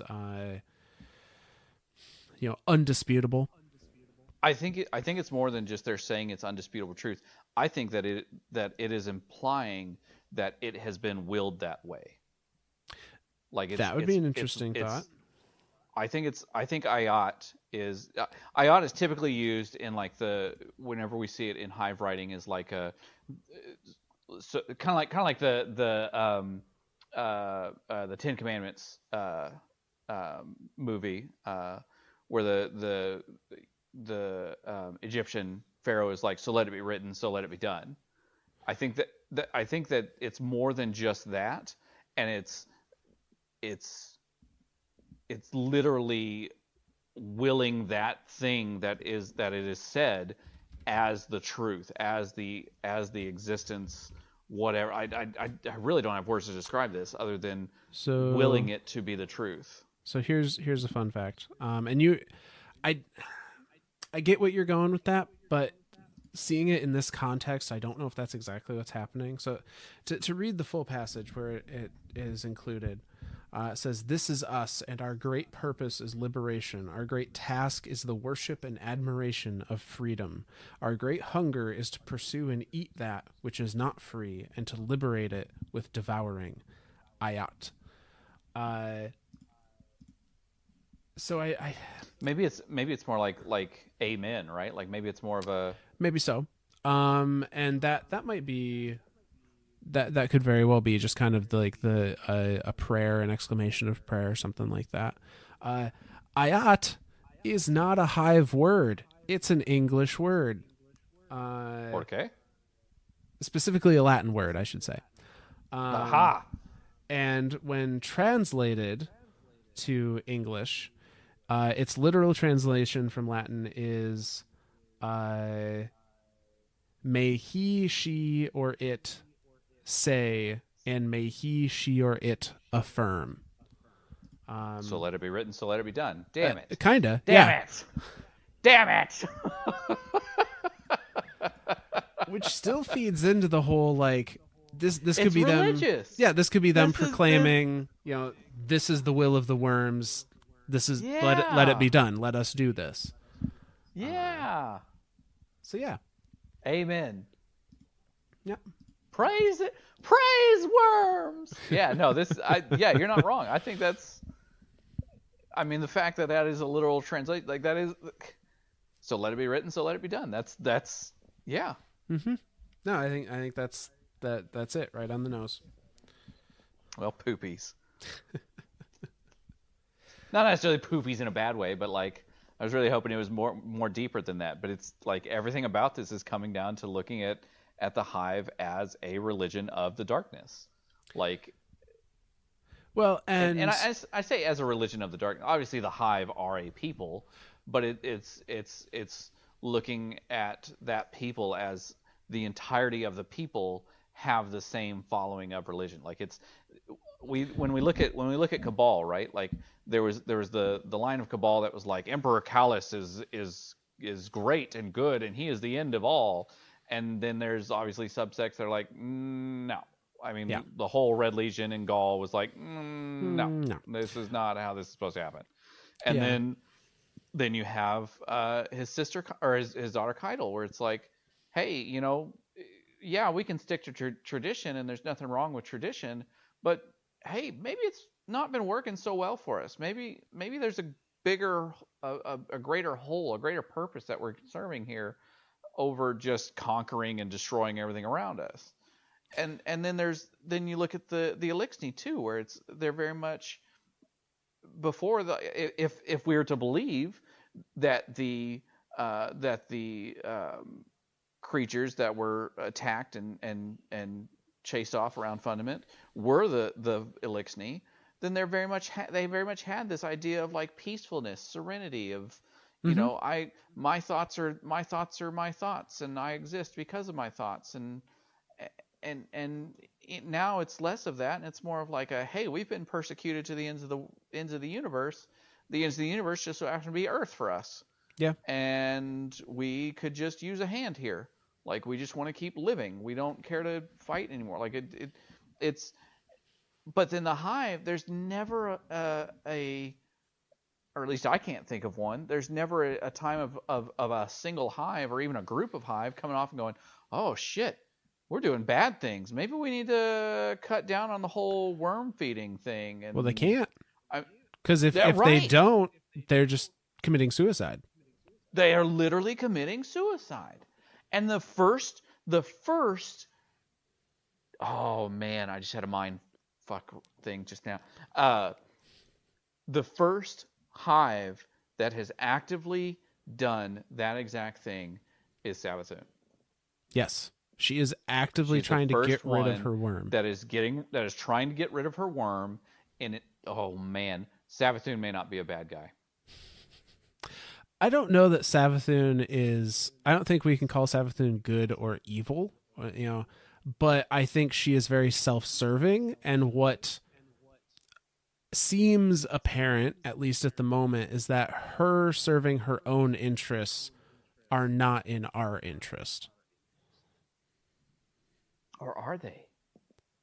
Well, we won't know till Witch Queen. But right. All of the information we have been given suggests that we will be on opposing ends of whatever her plan is.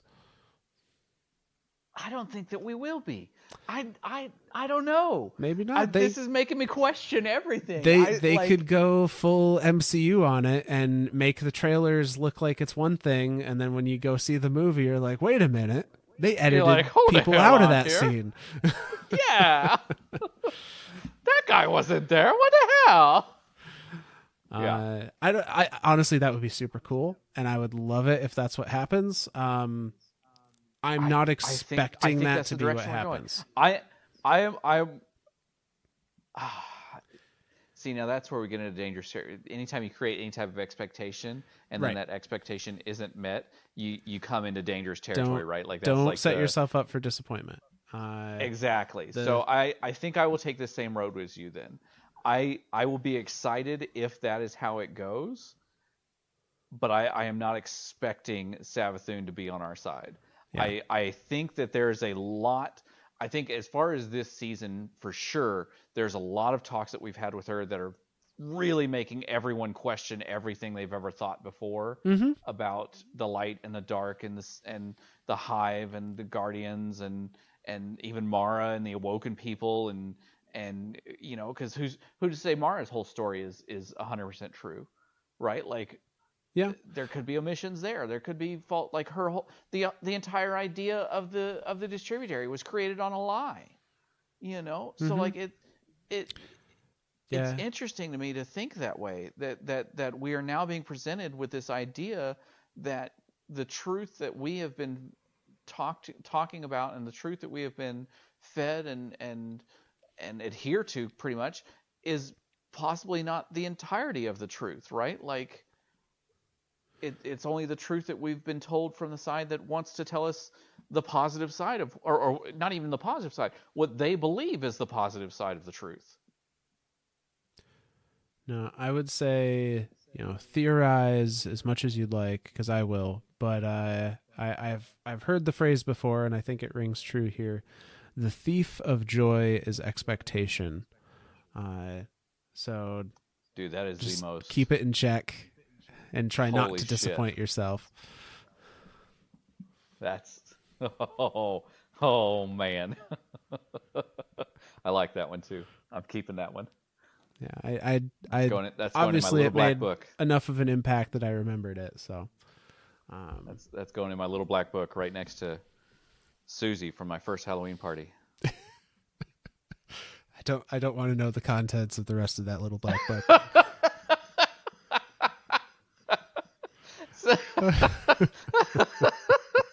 Yes. Joke's on you. Her name was Sarah. Well, on that note, I think we end it here before things get worse. They never get worse. They only go sideways. Yeah, no, I think this is a good spot to end it, because that's like, yeah, these we are now officially into this set of, like, the first two verses were very much like, this is how the Hive came to be, like, Yeah. And now we're officially in the realm of Hive.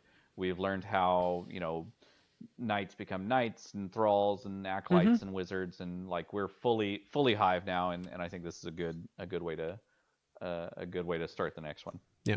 And I think it's worth noting, we started this book from the perspective of the sisters talking, like writing letters to each other.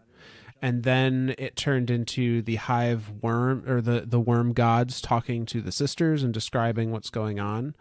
And now we are into the Hive, the people, describing their interpretation with, religious fervor.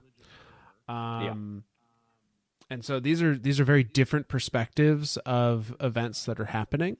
And so, it's just one of those things to keep in mind, that we're reading like we said before, what we're reading here is very much an interpretation by the author, the fictional author of these passages, and we have to keep their mindset in our mind as we kind of digest that. Yeah.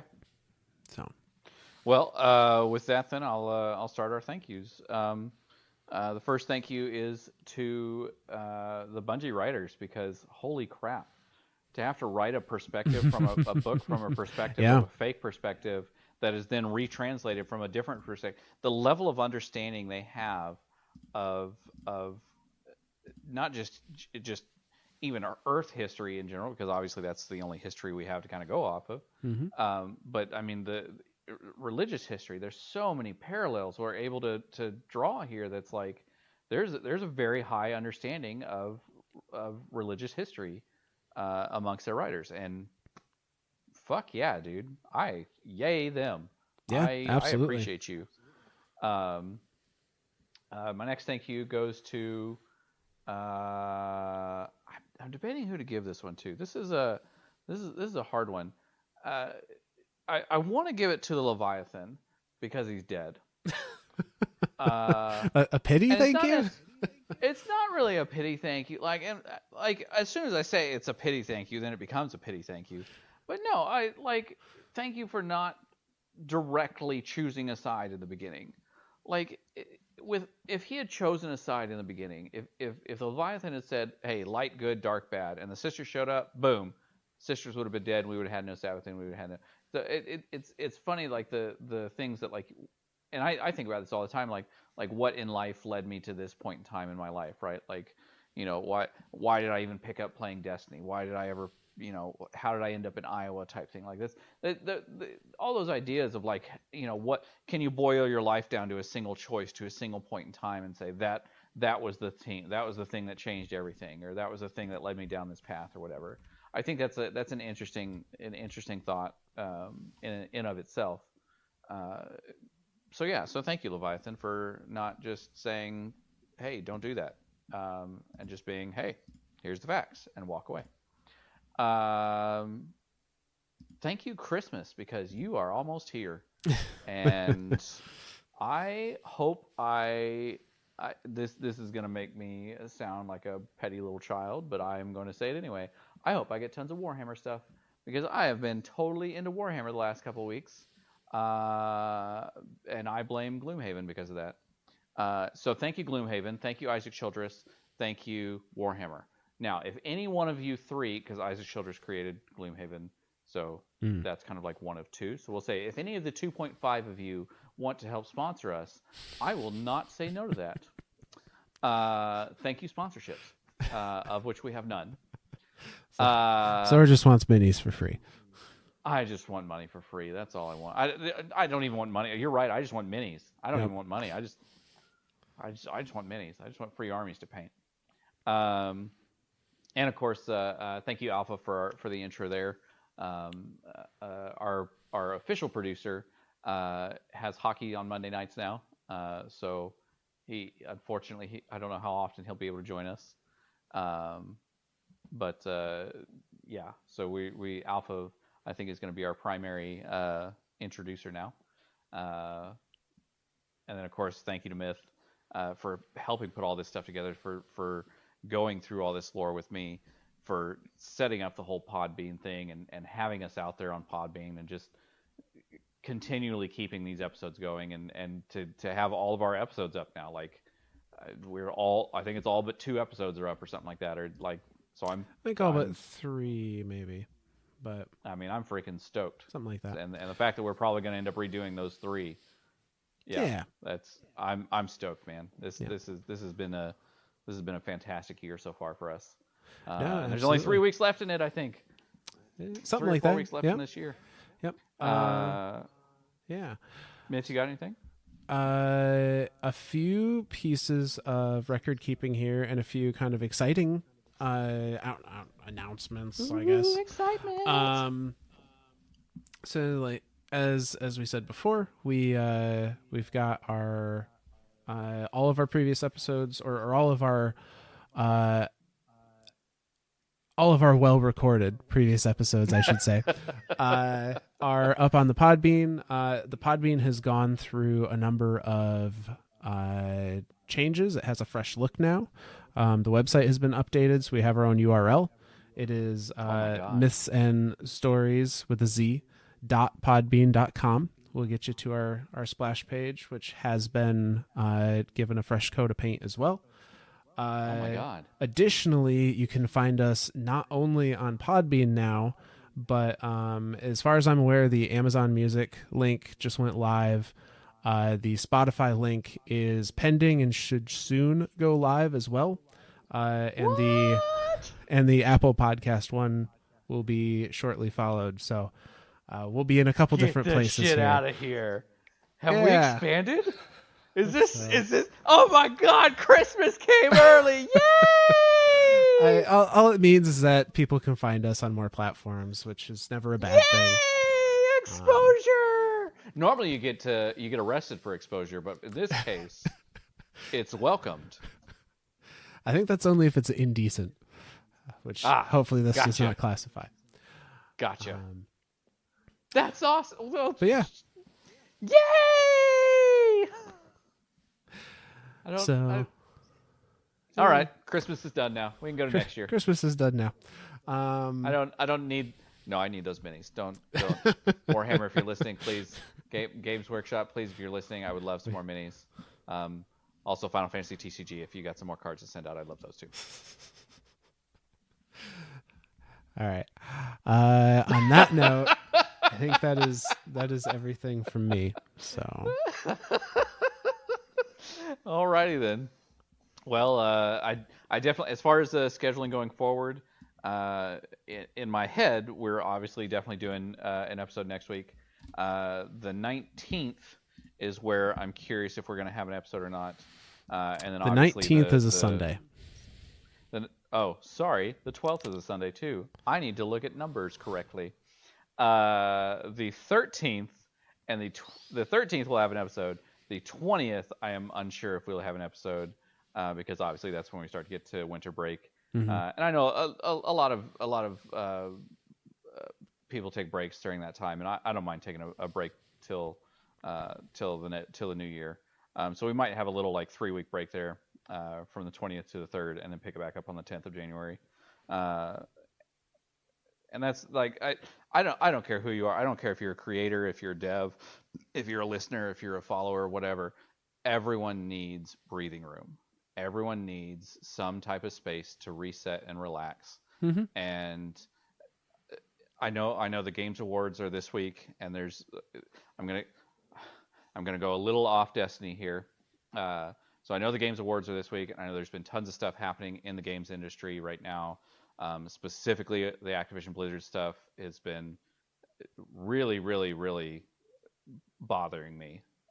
It's been rough. Yeah, not it's only been for the very people directly going through it, but for all the people that counted themselves as fans of Blizzard, especially, that are now kind of absolutely coming to terms with what they may have supported without knowing. And that's where, like, and then I look at that, and then I also look at things like obviously with our little podcast here, it's just the two of us doing this, and we don't have any type of like crunch or anything to meet or anything like that. But I don't like that idea that somebody has to work their ass off to get a product out that, half the people that they release it to are going to shit all over it. The most recent one I saw this weekend was this is where we're really going to get demonetized. Was on Kotaku, and they had an article about the Halo Infinite subreddit literally being shut down because of the level of toxicity there, and that is crap. There's no reason. Like even the devs of 343 came back and were like, "Look, this is a game. Like you as a society, not just like an individual you, but like you as like the royal you. Everyone needs to take a second and look at what they're doing and realize how they are affecting people around them." And it's funny to me to think that everyone's like, "Oh, well, because it's Christmas, you need to be nice." Fuck that. Everyone needs to be nice 100% of the time. Like, there's no reason to belittle another person. There's no reason to tear down another person just because you have a different idea or different belief than them. And so that's where like when we talk about things like religion on this podcast, they're hard topics to cover because we try to skate that fine line of, obviously we never intend to offend anyone ever, but sometimes it will come off as offensive. But it's not an intentional thing. But at the same time, there's no reason for anyone to come out and be like, "Oh, well, to hell with you guys, yeah, rah, rah, rah, rah." Like that. It's okay to have a difference of opinion and not have an extremist point of view of it, and to take an extremist point of view action on it. So, with that, now that I've gone really sad and mopey and all that stuff, we'll bring it back to a lighter note. Thank you all. This is my last thank you to all game devs and writers and everyone throughout the gaming industry that has any type of influence on it. Even the YouTubers that cover things exclusively, content creators, everyone. Thank you. As creators ourselves for this podcast, we know it, a lot goes into it, and it's something that obviously we're very passionate about. If we're passionate enough to put it out there, and now to be out there, yay us. I'm still kind of wrapping my head around that. Yeah, then we love it that much. That's how much we love Destiny. That's how much we love the lore. That's how much we love everything about it. So yeah, and then of course, as always, thank you to all of our followers, and specifically Tian Italiano, who didn't know what to create himself, so he just created a random one, and we were so convinced it was a bot, and then we found out that it was him. So well, yeah. then he forgot it was him.